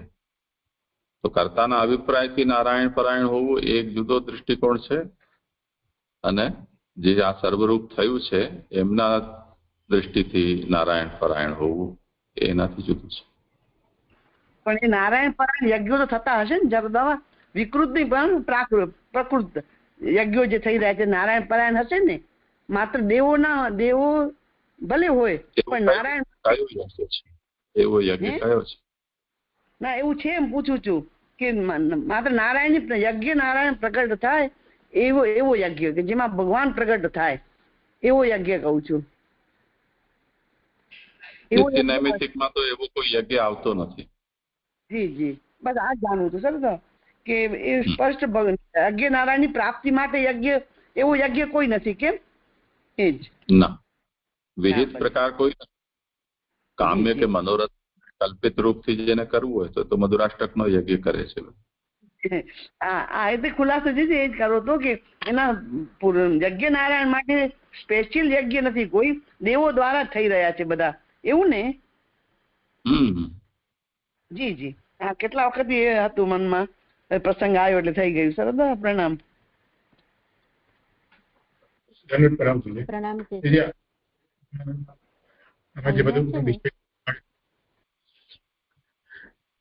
આમાં જે બધું વિષય સમજાવ્યો કે એટલે દેવતાને આહુતિ આપે છે પણ એ નારાયણને જ જાય છે, એટલે કે નારાયણ દેવતા બધા નારાયણના રૂપમાંથી જ પ્રગટ થયા છે. અને જે યજ્ઞ કરતા ને એ ભાન રહેવું જોઈએ કે યજ્ઞનો અર્થ નારાયણ જ છે ને. કે આપણે પેલા સમજાવ્યું કે જે બ્રાહ્મણ જે અગ્નિહોત્ર યા નિત્ય નૈમિતિક જે બી યજ્ઞ કરે છે, જે અગ્નિહોત્ર જે એટલે નિષ્કામ ભાવથી અને જ્ઞાન સહિત કે આ નારાયણ રૂપ જ છે, બધું નારાયણને જ જાય છે. જે આપણે અહીંયા બધું જે જ્ઞાન સમજાવ્યું કે દેવતાઓને નહીં પણ નારાયણ જે વેદનો અર્થ છે, જે નિષ્કામ ભાવથી અને જે જ્ઞાનથી કરે છે એને તો અંતમાં પછી યજ્ઞ નારાયણની પ્રાપ્તિ થાય છે. કે ઉત્તમ અધિકારી છે, મધ્યમ અધિકારી એને જ્ઞાન છે પણ નિષ્કામ નથી, એને પછી સ્વર્ગ આત્મસ્વરૂપ સ્વર્ગની પ્રાપ્તિ થાય છે. અને જે અધમ અધિકારી છે કે જેને જ્ઞાન નથી અને જે ખાલી એટલે વિહિત એટલે આજ્ઞા છે, એટલે એ આ બધું કરી રહ્યો છે વેદની આજ્ઞા પ્રમાણે, પણ એને જ્ઞાન નથી, નિષ્કામ પણ નથી, તો એને અધમ ફળની પ્રાપ્તિ થાય છે, એને લોકરૂપ સ્વર્ગની પ્રાપ્તિ થાય છે. તો આમાં જે ઉત્તમ અને મધ્યમ ફળની વાત કરી કે એ બધા પ્રભુમાં જ ઘટે છે, એટલે જે ઉત્તમ અધિકારી છે એ બી પ્રભુમાં જ એની ગતિ થાય છે, અને જે અધમ અધિકારી જેને સ્વર્ગરૂપ લોકની પ્રાપ્તિ થાય છે એ પણ તો પ્રભુના અંગ સમજાવ્યા છે ને, કે બધા જેટલા બી 14 લોક છે એ પ્રભુમાંથી પ્રગટ થયા છે. અધમ હોય કે ઉત્તમ, જે બી ફળ મળે છે એ બધું પ્રભુમાં જ એમાં ઘટક એટલે પ્રભુમાં જ એમાં સમાય છે.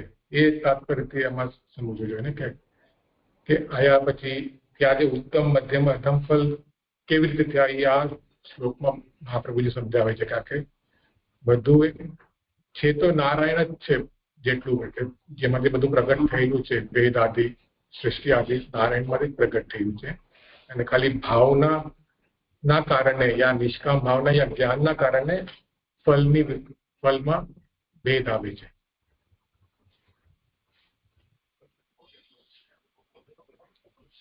હમણાં સમજાયું ને કે નારાયણની દ્રષ્ટિથી જોઈએ, પરથી જોઈએ તો બધું બ્રહ્મ, જે બધું બની ગયું છે તો તમે કહો છો તો બધું નારાયણ તો બ્રહ્મ જ બન્યા છે ને, એમાંથી બહાર તો કશું છે જ નહીં.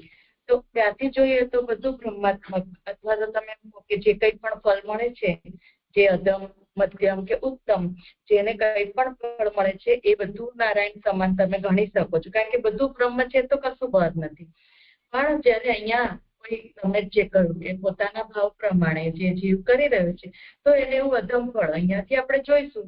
સૃષ્ટિના કાર્યમાં જે આપણે સાધન કરવાના છે, સાધન કરીને જે ફળ પ્રાપ્ત થાય છે, જે મર્યાદા માર્ગી જીવ છે એ આ નિત્ય અને નૈમિતિક કર્મ જે કરી રહ્યો છે, યજ્ઞ કાંડની પૂર્વકાંડમાં જે બતાવે છે એ પ્રમાણે, તો એને એ ફળમાં ભેદ પડી રહ્યો છે. જીવ સંબંધિત જયારે જોઈએ ત્યારે આ ફળના ભેદ આપણને જણાય છે. ત્યાંથી જોઈએ તો બધું નારાયણ રૂપ છે. એમ અહીંયાથી પ્રોસેસથી જઈએ તો ફળમાં આ રીતે ભેદ છે. અને તમે જે કહો છો ને તે નારાયણ જે પણ કઈ યજ્ઞ કરે ને એને નારાયણ પ્રીત્યર્થ, ગોપીજન વલ્લભ પ્રીત્યર્થ કરી રહ્યો છે, તો એ ભગવાનમાં જે અહીંયા કહ્યું ને પ્રામાણિકવાદી પાછળથી એના સ્મરણ વગેરેની કલ્પનામાં ગૌરવ નથી. એમાં મને એટલું સમજાયું કે એ ગોપીજન વલ્લભ પ્રીત્યર્થ જે કરી રહ્યો છે એના માટે જે નારાયણ પરાયણ થઈ રહ્યું છે, નહીં તો બીજા માટે તો નથી થઈ રહ્યું. એવી રીતે થયો તમારો પ્રશ્નનો જવાબ કીધું ને કે અહીંયા જે વિષય ચાલી રહ્યો છે એ જેમ આપણે શરૂઆતમાં જોયું કે પરીક્ષિતજીના જે પ્રશ્ન હતા એના પછીથી નારદજીએ બ્રહ્માજીને જે પૂછ્યા એનો જે ઉત્તર છે તેના રૂપમાં પરીક્ષિતના પણ પ્રશ્નોના ઉત્તર ચાલી રહ્યા છે. એમાં વિમર્શનો આ પ્રકરણ શરૂ થયું છે.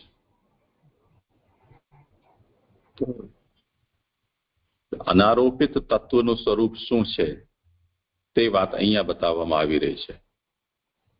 આરોપિતના રૂપમાં તો આપણે સ્થૂલ છે કે આવું રૂપ છે એનું આ છે તે બધું આપણે જોઈ રહ્યા છીએ, પણ એ સ્થૂલનો જે દર્શન થઈ રહ્યું છે એનો મૂળ રૂપ શું છે તો એ નારાયણ છે.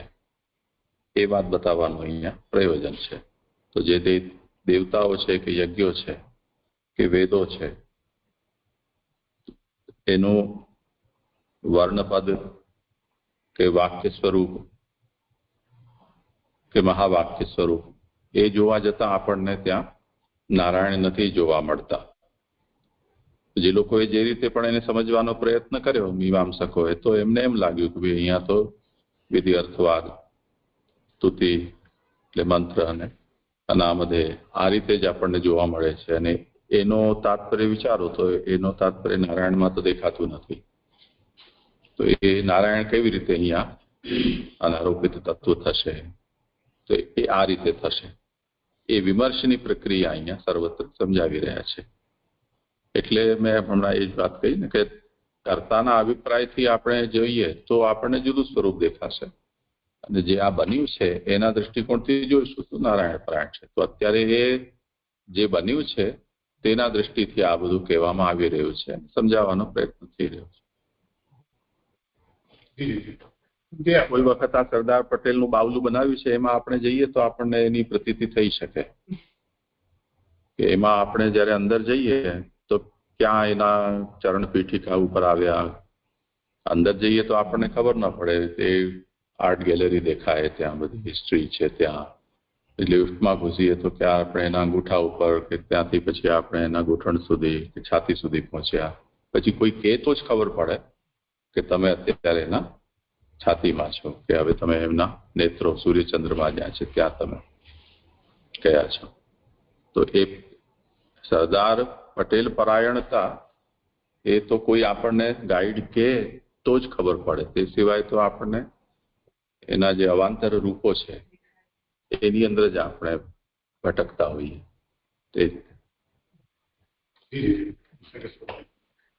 બીજા પેરેગ્રાફના એ વડી જેમાં દેવતા વચલા કાર્ય તરીકે સ્વીકારવામાં આવે ત્યાં પછી આવે છે કે એ લોક હોવાથી અને સુકૃપ હોવાથી એ ભગવદીયપણા વિનાનું નથી. આ ભગવદીયપણાના એ નહીં સમજાનું કે આનાથી શું લેવું? હા, એટલે એની ભગવદીયતા વ્યવિચરિત થતી નથી એમ કહી રહ્યા છે. એનું હેતુ પછી આપ્યો કે સ્વર્ગાદિ લોકા નામ હૃદા સ્વર્ગાદિ લોક ઇત્યાદિના તદવયવત્વેન પ્રતિપાદના. આ એ જ હમણાં સરદાર પટેલનું કહ્યું ને, એ જે જગ્યાએ દેવતાઓને અહીંયા વ્યાપારતયા ગ્રહણ કરવામાં આવ્યા છે ત્યાં એ દેવતાના ઉપાસનથી સ્વર્ગ ઉદ્દેશ્ય બની રહ્યો છે કે આનાથી સ્વર્ગ પ્રાપ્ત થશે.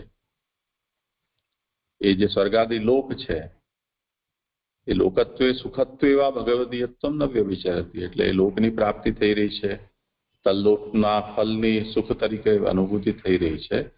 તો એનો મતલબ એ નથી કે આ લોક એ નારાયણ નથી, કે આ સુખ એ નારાયણનું સ્વરૂપ નથી, એવો એનો તાત્પર્ય નથી. કેમ કે એ લોકને પણ ભગવાનના અંગ તરીકે આપણને સમજવાનું છે.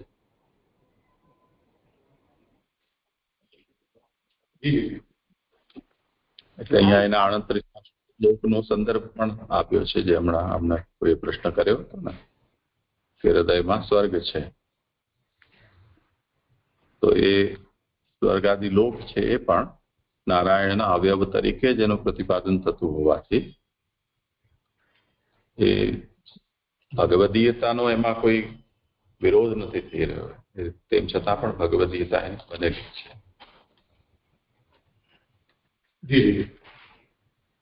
હા જીજી, આ બહુ મારે આ બહુ સરસ વાત જો આપણે શું આજ્ઞા કરી ને કે આ સર્વ વાસુદેવથી 144 પાના ઉપર આવ્યું હતું ત્યારે એટલું સ્પષ્ટ નતું થયું, હવે થયું.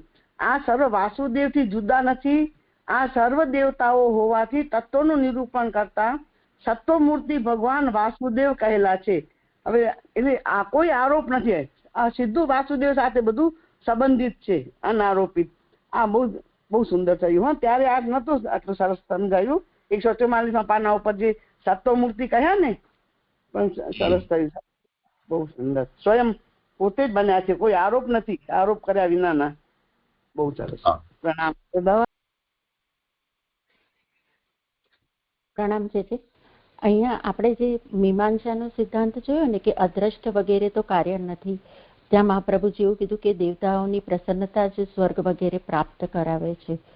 તો એ સિદ્ધાંત તો મને સમજાયો, પણ દેવતાઓ જ્યારે પ્રસન્ન થાય છે અને સ્વર્ગ આપે છે, અને અહીંયા જે કાર્ય પૂરું થાય છે કે જે કોઈ બી આ સ્વર્ગ માટે ઓમ કરી રહ્યો છે, તો એ જ્યારે દેહ ત્યાગ કરશે પછી સ્વર્ગમાં એને પ્રાપ્ત થશે.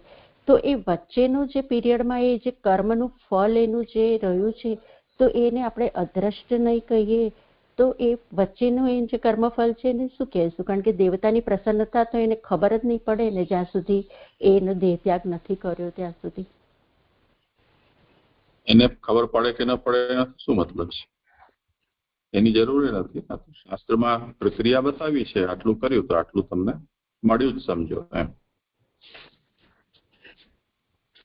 તો એ વચ્ચેના સમયમાં એ જે ફળ રહે છે પેન્ડિંગ કોઈ જગ્યાએ, તો એને આપણે અદ્રષ્ટ તો નથી કહેતા, આપણે એમને તો મહાપ્રભુજી તો દ્રષ્ટ જ કહે છે. તો એ કેવી રીતે એને દ્રષ્ટ કહેવાય છે? દ્રષ્ટ અદ્રષ્ટ શબ્દ આપણી ટર્મિનોલોજીમાં આવતું જ નથી. મીમાંસકો આ વાતને લઈને આવ્યા છે. અને લોકો એનાથી વાત સમજતા થયા છે એટલે એ શબ્દનો પ્રયોગ કરીએ છીએ. બાકી મહાપ્રભુજી તો આજ્ઞા જ કરે છે કે એનાથી દેવતા પ્રસન્ન થયા.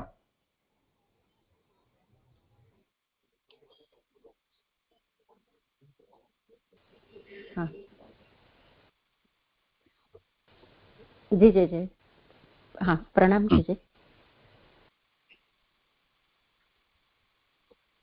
કરું છે આગળ. હા, હવે 16મા શ્લોકનું સમજાવે છે કે નારાયણ પરા યોગા, નારાયણ પરમ તપ, નારાયણ પરમ જ્ઞાનમ અને નારાયણ પરાગતિ, એનું હવે આવે છે. તો અહીંયા કહે છે કે અહીંથી હવે પુરાણો ભગવાન પ્રયોજન વાળા હોવાનો વિચાર કરવાનો છે, કારણ કે પાક્ષિક દોષ પણ કાઢી નાખવો જોઈએ. તો એમાં પાક્ષિક દોષની 15મી ફૂટનોટ છે કે ઇતિહાસ અને પુરાણ વેદોનો 5મો વેદ છે. એ પ્રમાણે પુરાણ વેદ હોવાથી તેનું પ્રયોજન ભગવાન ન હોય તો પાક્ષિક દોષ થાય. એટલે કે પુરાણો, ઇતિહાસ અને પુરાણને પંચમ વેદ કહેવામાં આવે છે. તો જો એને ભગવાનના પ્રયોજન વાળા ન માનવામાં આવે તો પછી પાક્ષિક દોષ થાય. એટલે પુરાણો પણ ભગવાનના પ્રયોજન વાળા હોવાનો વિચાર કરવાનો છે. તો એમાં જ આગળ સમજાવે છે કે એ પુરાણોમાં સાંખ્ય, યોગ, પશુપતિમત અને વૈષ્ણવ એવા 4 પ્રકારો કહેવાના છે. એ પૈકીના છેવટનાનો પ્રવેશ ભગવાનમાં હોવાથી તેનો વિરોધ હોવાની શંકા નથી. એટલે છેવટનો એટલે કે વૈષ્ણવ. તો વૈષ્ણવ તંત્ર છે કે વૈષ્ણવ છે એ તો સીધું ભગવાનમાં, જેમ કે ભગવાનમાં જ પ્રવેશ હોવાથી ને એનો તો કોઈ વિરોધ કરવાની શંકા જ નથી. આગળ હવે 3ને સમજાવવાનું છે કે સાંખ્ય, યોગ અને પશુમતિમત. તો એમાં પેલા યોગને સમજાવે છે કે ચિત્તની વૃત્તિના અટકાવરૂપ યોગ પોતે પુરુષાર્થ રૂપ ન હોય, પુરુષાર્થનું સાધન થવા યોગ્ય છે અને વેદથી વિરુદ્ધ અર્થની કલ્પના કરી શકતો નથી, કારણ કે એમ કરે તો અપ્રમાણિક થવાનો પ્રસંગ થાય. એટલે કે જે આ યોગ છે એ ચિત્તની વૃત્તિને રોકે છે અને એ પુરુષાર્થ નથી, પોતે પુરુષાર્થ રૂપ નથી, પુરુષાર્થનું તે સાધન છે. અને એ વેદની વિરુદ્ધ જો એનો અર્થ કરવામાં આવે તો પછી એ અપ્રમાણિક સિદ્ધ થાય. અને અહીંયા અપ્રમાણિક તો કરવાનો નથી, એની તો કલ્પના કરવાની નથી. તેથી યોગ પણ ભગવાનના પ્રયોજન વાળા છે. આગળ એને જ સમજાવે છે કે અને વળી અણીમાં વગેરે સિદ્ધિઓ તેનું મુખ્ય ફલ નથી. એટલે કે યોગનું મુખ્ય ફલ આ અણીમાં, લધીમાં વગેરે સિદ્ધિઓ છે તે એનું મુખ્ય ફલ નથી. અંતે તે મોક્ષ પ્રાપ્ત કરાવનાર ન હોય તો શાસ્ત્ર નથી એમ ગણાય. એટલે કે જો આવી કોઈ સિદ્ધિ વચ્ચે કોઈ મેળવી લે યોગ દ્વારા તો એનાથી તો એનો મોક્ષ થવાનો નથી.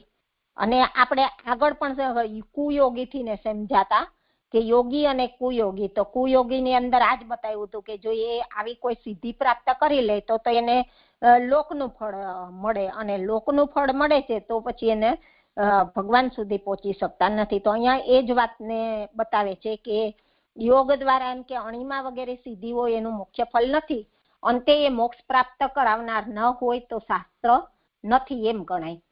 સિદ્ધિઓ તો મોક્ષ પ્રાપ્તિમાં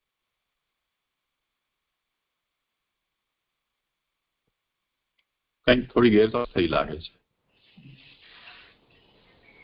અહીંયા એ નિરૂપણ કરી રહ્યા છે કે પુરાણો પણ ભગવત પરક છે.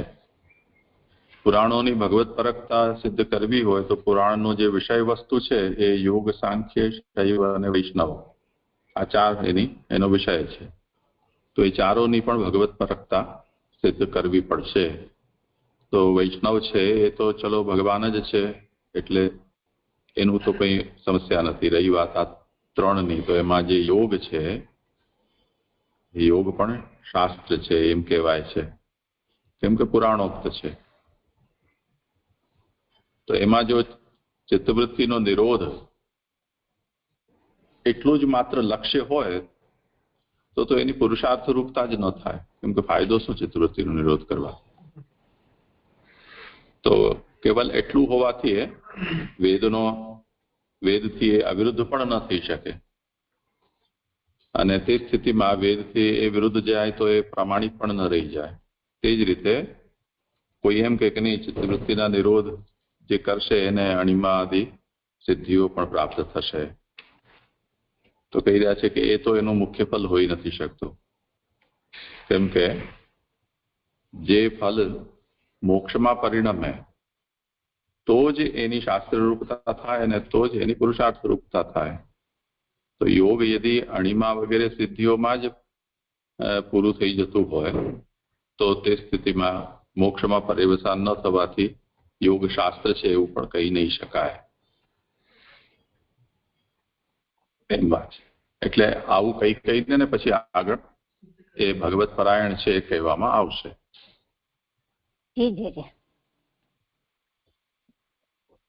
આગળ કહે છે કે સિદ્ધિઓ તો મોક્ષ પ્રાપ્તિમાં કાલ વિતાડવાના કારણરૂપ વિઘ્ન કરનારી છે એમ આગળ કહેવાશે. તેથી યોગ મોક્ષ પ્રાપ્ત કરાવતા પણ ભગવાનમાં ચિત્તનું એકાગ્રપણું પ્રાપ્ત કરાવતા જ કરાવી શકે. એટલે કે યોગ શાસ્ત્ર છે એ પણ મોક્ષ ક્યારે પ્રાપ્ત કરાવી શકે કે જ્યારે એનું ભગવાનમાં ચિત્તનું એકાગ્રપણું પ્રાપ્ત કરાવે ત્યારે જ એ મોક્ષ પ્રાપ્ત કરાવે. પછી આ વાક્ય મને હજી નથી સમજાતું, કારણ કે બીજ ભાવ વાળું અને બીજ ભાવ રહિત ધ્યાન ભગવાનના ચરણારવિંદનું જ કરવાનું છે. આ બીજ ભાવ વાળું અને બીજ ભાવ રહિત થી કઈ રીતે લેવાનું એ મને જે ખ્યાલ નથી આવતો. પણ યોગના બે પ્રકાર છે, સબીજ અને નિર્બીજ ધ્યાન. સબીજ ધ્યાન અને નિર્બીજ ધ્યાન એ ધ્યાનના બે પ્રકાર છે અને એ બંનેમાં ભગવાનના ચરણારવિંદનું ધ્યાન જ એમાં મુખ્ય રૂપથી તાત્પર્ય છે. એટલે બીજ ભાવ વાળું અને બીજ ભાવ રહિત ધ્યાન ભગવાનના ચરણારવિંદનું જ કરવાનું હોય છે. તેથી તેની વચલી ક્રિયા કહેવાની ઈચ્છાથી પણ ઉપરની પેઠે ભગવાન ઉપર જ પ્રીતિ જ વચલી ક્રિયા છે એવી કલ્પના કરવી જોઈએ. તો તેથીની 16 નંબરની ફૂટનોટ છે કે તેથી એટલે ધ્યાન નશ્વર એટલે કે નાશ પામે તેવું હોવાથી, એટલે કે ધ્યાન તો નાશ પામે તેવું છે, તેથી તેની વચલી ક્રિયા કહેવાની ઈચ્છાથી પણ ઉપરની પેઠે ભગવાન ઉપરની પ્રીતિ જ વચલી ક્રિયા છે એવી કલ્પના કરવી જોઈએ. એટલે કે વચ્ચે પણ જે ક્રિયા થાય છે તે ભગવાન ઉપરની પ્રીતિ જ છે એવી કલ્પના કરવી જોઈએ. એનું પ્રયોજન ચિત્તનો સંસ્કાર કરવાનું હોય તો પણ ફળ ભગવાનને જ આધીન હોવાથી તેમાં ભગવાનના મુખને જોવાનું છે એવી કલ્પના અવશ્ય કરવી જોઈએ.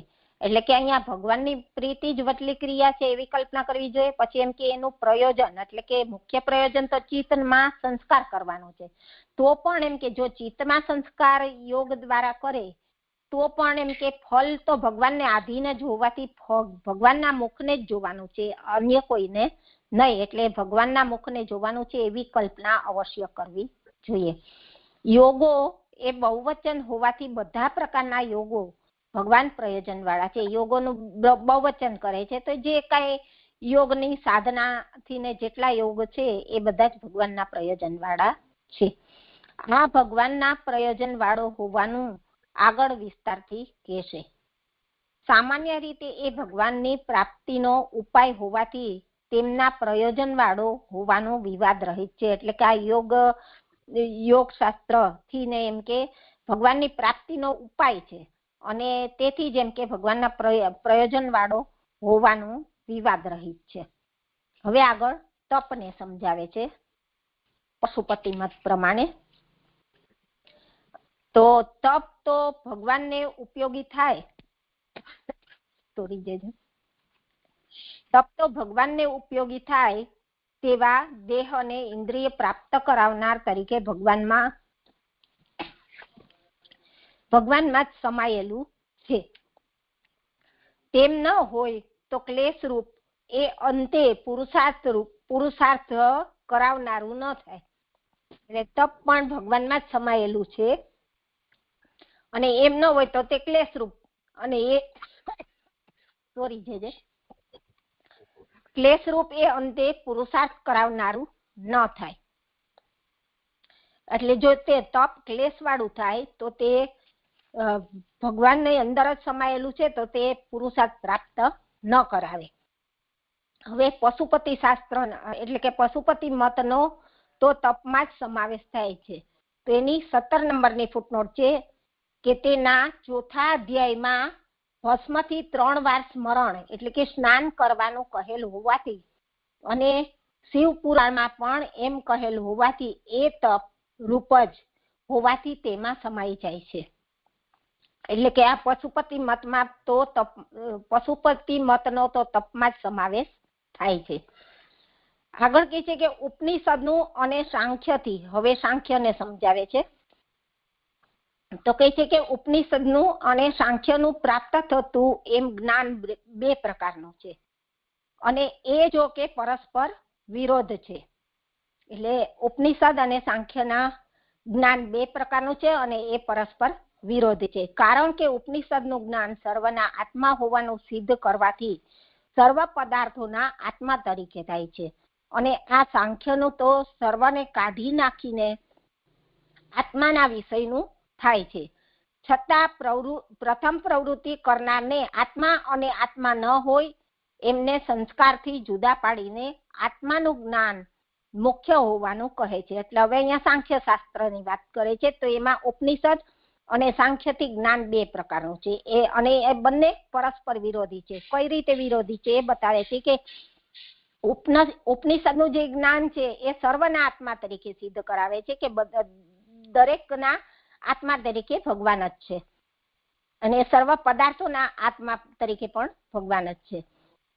હવે સાંખ્યનું બતાવે છે. તો સાંખ્ય તો એનાથી ને વિરોધ વાત કરે છે. સાંખ્ય શાસ્ત્ર તો આપણે જોઈએ છીએ કે કપિલ ગીતાની અંદર પણ આત્મા અનાત્મા નું જ્ઞાન એ રીતે સમજાવે છે કે સાંખ્યનું તો સર્વને કાઢી નાખીને આત્માના વિષયનું જ્ઞાન કરાવે છે. એટલે કે એકના આત્માની અંદર જ એમ કે આત્મા અંદર જ એમ કે અંતર્યામી તરીકે એમ કે આત્મા તરીકે જેમ કે એ વિષયનું જ્ઞાન અપાવે છે.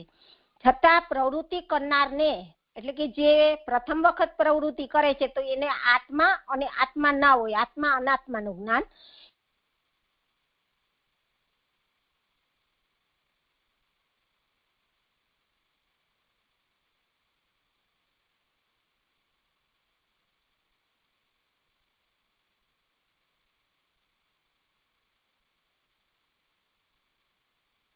અજ્ઞાન હોવાથી સર્વ આત્મા હોવાનું જાણવું અશક્ય થાય અને જ્ઞાનનું તાત્પર્ય જ્ઞેયમાં છે. હવે આગળ સમજાવે છે કે જો આ રીતે એમ કે આત્માનું જ્ઞાન અને અનાત્માનું જ્ઞાન એ ન જાણે અને આત્માનું અજ્ઞાન હોવાથી એમ કે સર્વના આત્માનું જાણવું પણ અશક્ય થઈ જાય. એટલે કે પોતાના આત્મા તરીકે ભગવાન છે એ જાણે ત્યાર પછી સર્વના આત્મા ભગવાન છે એ જાણી શકાય. તો પછી પોતાના આત્માનું અજ્ઞાન હોય તો પછી એમ કે સર્વના આત્મામાં પણ ભગવાન છે એ જાણી શકાય નહીં અને અંતે પછી એમ કે આ જ્ઞાન છે એનું તાત્પર્ય તો જ્ઞેયમાં જાય છે. જ્ઞેય એટલે નારાયણ, તો નારાયણમાં જાય છે. જ્ઞેય તો નારાયણ જ છે. આ રીતે એમ કે સાંખ્ય શાસ્ત્ર પણ નારાયણનું નિરૂપણ કરે છે. હવે આગળ એનાથી ને બ્રહ્મગતિ તરફ આગળ વધે છે કે કારણ કે એ આત્મા છે, સર્વ છે અને બ્રહ્મ છે અને એટલે કે ભગવાન જ આત્મા તરીકે છે અને સર્વ છે એટલે કે સર્વના આત્મા તરીકે પણ નારાયણ જ છે અને એ જ બ્રહ્મ છે. પહેલા કહેલ ગતિ ફલ પણ ભગવાનમાં જ પરિણમે છે. એટલે કે પેલા જે કહેલી ગતિ છે એટલે કે નારાયણમાં જ અંતે એમ કે ગતિ થાય છે એટલે એમ કે ભગવાનમાં જ એ પરિણમે છે. કારણ કે એ બ્રહ્મ જ્ઞાનનું ફલ છે. એટલે કે બ્રહ્મ જ્ઞાનનું મુખ્ય ફલ આ જ છે કે નારાયણમાં પરિણમે, એ બ્રહ્મ ગતિને પામે છે. તો એ 2-4-16 ની અંદર 115 પેજ ઉપર બતાવે છે 16મા શ્લોકમાં કે ચતુર પુરુષો જેમના ચરણમાં રહેવાથી બંને તરફથી અંતઃકરણના સંગને તજી દે છે અને ક્લેશ રહિત થઈ બ્રહ્મગતિને પ્રાપ્ત કરે છે એ ઉત્તમ કીર્તિવાળાને નમસ્કાર હો. આ રીતે એમ કે બ્રહ્મગતિ જે થાય છે એ પણ નારાયણ પરાયણ છે. જે મને આટલું સમજાય છે. આ શ્લોક પૂરો થયો. દંડવત પ્રણામ છે.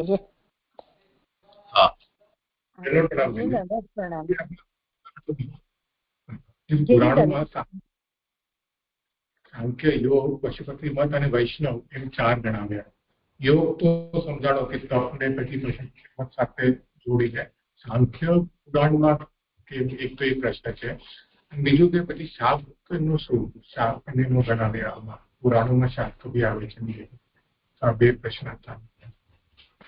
એટલે શાક્ત તરીકે એ શૈવના અંતર્ગત જ શાક્તનો અંતર્ભાવ માની લેવામાં આવ્યો છે. એટલે કેવા માત્ર ખાલી એક દેવી ભાગવત એ જ પુરાણોની અંદર શાક્ત છે, ને બાકી રહ્યા જે છે તે એ શાક્ત તંત્ર છે. શાક્ત તંત્રની અંદર પણ એ મહાદેવજીનો જ પરિકર છે, એટલે એને પૃથક ગણના નથી કરી. એટલે શાક્તનો બી તપમાં સમાવેશ થઈ જશે, જેમ પશુપતિ શૈવના પશુપતના સાથે જ એમનું પણ થઈ જશે.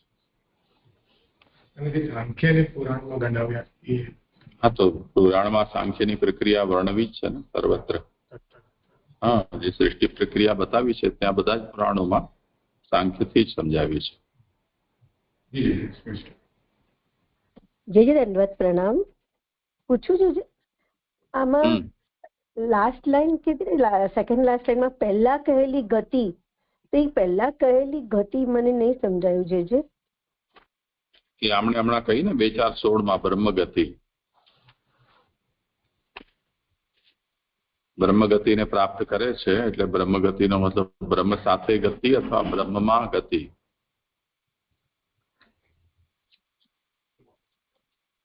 બીજું કઈ? હા જી પ્રણામ. આ ઉપર આપણે 2 ધ્યાન બતાવ્યા, સબીજ ને નિર્બીજ. તેમાં પછી છે ને તેથી તેની વચલી ક્રિયા કહેવાની ઈચ્છા પણ ઉપરની પેટે ભગવાન ઉપરની પ્રીતિ જ વચલી ક્રિયા છે એવી કલ્પના કરવી જોઈએ. એનું પ્રયોજન ચિત્તનું સંસ્કાર કરવાનું હોય તો પણ ફળ ભગવાનને અધીન હોવાથી એમાં ભગવાનના મુખને જોવાનું છે એવી કલ્પના અવશ્ય કરવી જોઈએ. ક્યાં એ આટલું જે સમજાય તે નથી ખ્યાલ આવતો. એટલે જે ધ્યાન કરવામાં આવે છે મુખ્ય ક્રિયા અને અવાંતર ક્રિયા, મુખ્ય ફલ અને અવાંતર ફલ. તો મીમાંસકોને જે સમસ્યા આવી રહી હતી એનું સમાધાન એમણે અદૃષ્ટ કે અપૂર્વની કલ્પના કરીને કરી લીધું. એવી રીતે અહીંયા યોગમાં પણ ધ્યાન કરે તો જે ધ્યાન છે એ પણ કાલથી તો ગ્રસિત થાય જ છે. એવી તો વસ્તુ નથી ને કે આત્માની જેમ સનાતન હોય. તો એ મનુષ્યની ક્રિયાથી જ ધ્યાન પણ સિદ્ધ થાય છે. તો ધ્યાનનું ફલ ક્યાં રહેશે? તો એનું પણ અપૂર્વ કે અદૃષ્ટ તરીકે કલ્પના કરવી પડે. તો એને અહીંયા કહી રહ્યા છે કે જેમ યજ્ઞમાં આપણે જોયું તે રીતે જ ત્યાં દેવતાઓની પ્રીતિ આપણે જોઈ અવાંતર વ્યાપાર તરીકે, એવી રીતે અહીંયા ભગવાનની પ્રસન્નતા છે એ અહીંયા અવાંતર વ્યાપાર તરીકે સમજવા જોઈએ.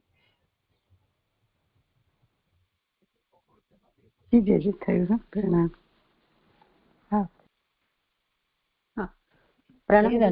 મને આમાં જ હતું કે આ જે પહેલા એવું કીધું કે ભગવાનના ચરણારવિંદનું, અને પછી એવું કીધું કે ભગવાનના મુખને જોવાનું છે એવી કલ્પના અવશ્ય કરવી જોઈએ. તો એ બેમાં ફરક પડે છે. એટલે એક મને લાગે છે હરિરાય વાંગ મુક્તાવલીમાં એવું આવ્યું હતું કે જે ભક્તિમાં હોય છે એ લોકો પ્રભુના મુખારવિંદનું દર્શન કરે છે. એવી રીતે અહીંયા જુદું પાડ્યું છે.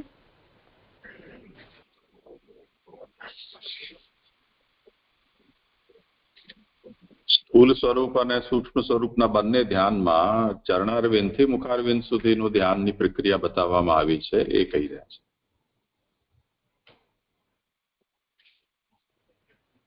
થયું છે.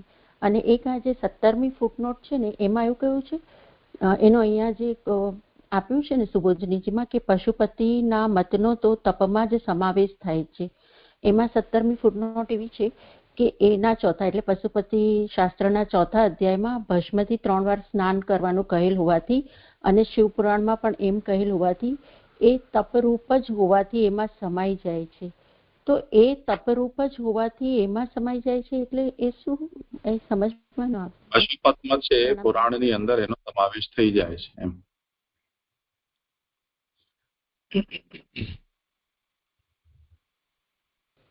હા જી.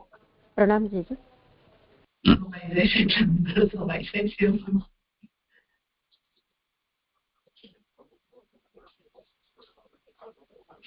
છે બીજો કોઈ વિષય? જે આ બ્રહ્માજી જે વિમર્શ કર્યો એમાં છેલ્લે તો ભગવાનનું જ આવે છે, જે જાણું કશ્યપમાં બ્રહ્મનું આવે છે. છેલ્લે કહેતો એ જ છે કે બધું જ ભગવાન છે. તો કેટલી લાંબી પ્રક્રિયા બધી બતાવી આપણને. આપણે અમારા જેવા મગજમાં બહુ જલ્દી બેસે નહીં છે. આમ તો થોડું સમજાયું પણ બહુ ડિટેલમાં બધું કહ્યું છે. તો એટલું સમજી લેવાય કે બધું જ ભગવાન છે ને ભગવાનમાં પામેલું છે. ના, એ તો ખાલી શ્લોકનો અનુવાદ આપણે જોઈ લઈએ ને તો એમાં શોર્ટમાં બુદ્ધિજીમાં થોડું લંબાણમાં આવી જાય. તો જેટલું સહન થઈ શકે એટલું કરવાનું.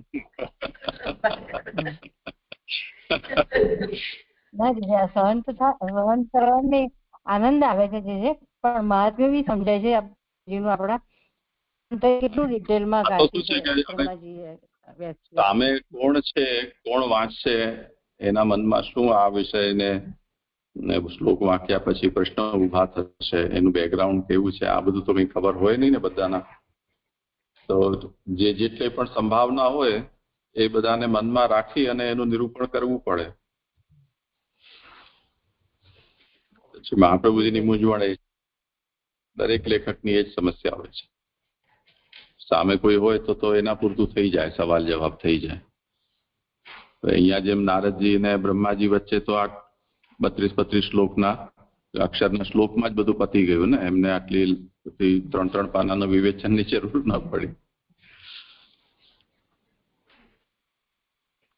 સારું છે.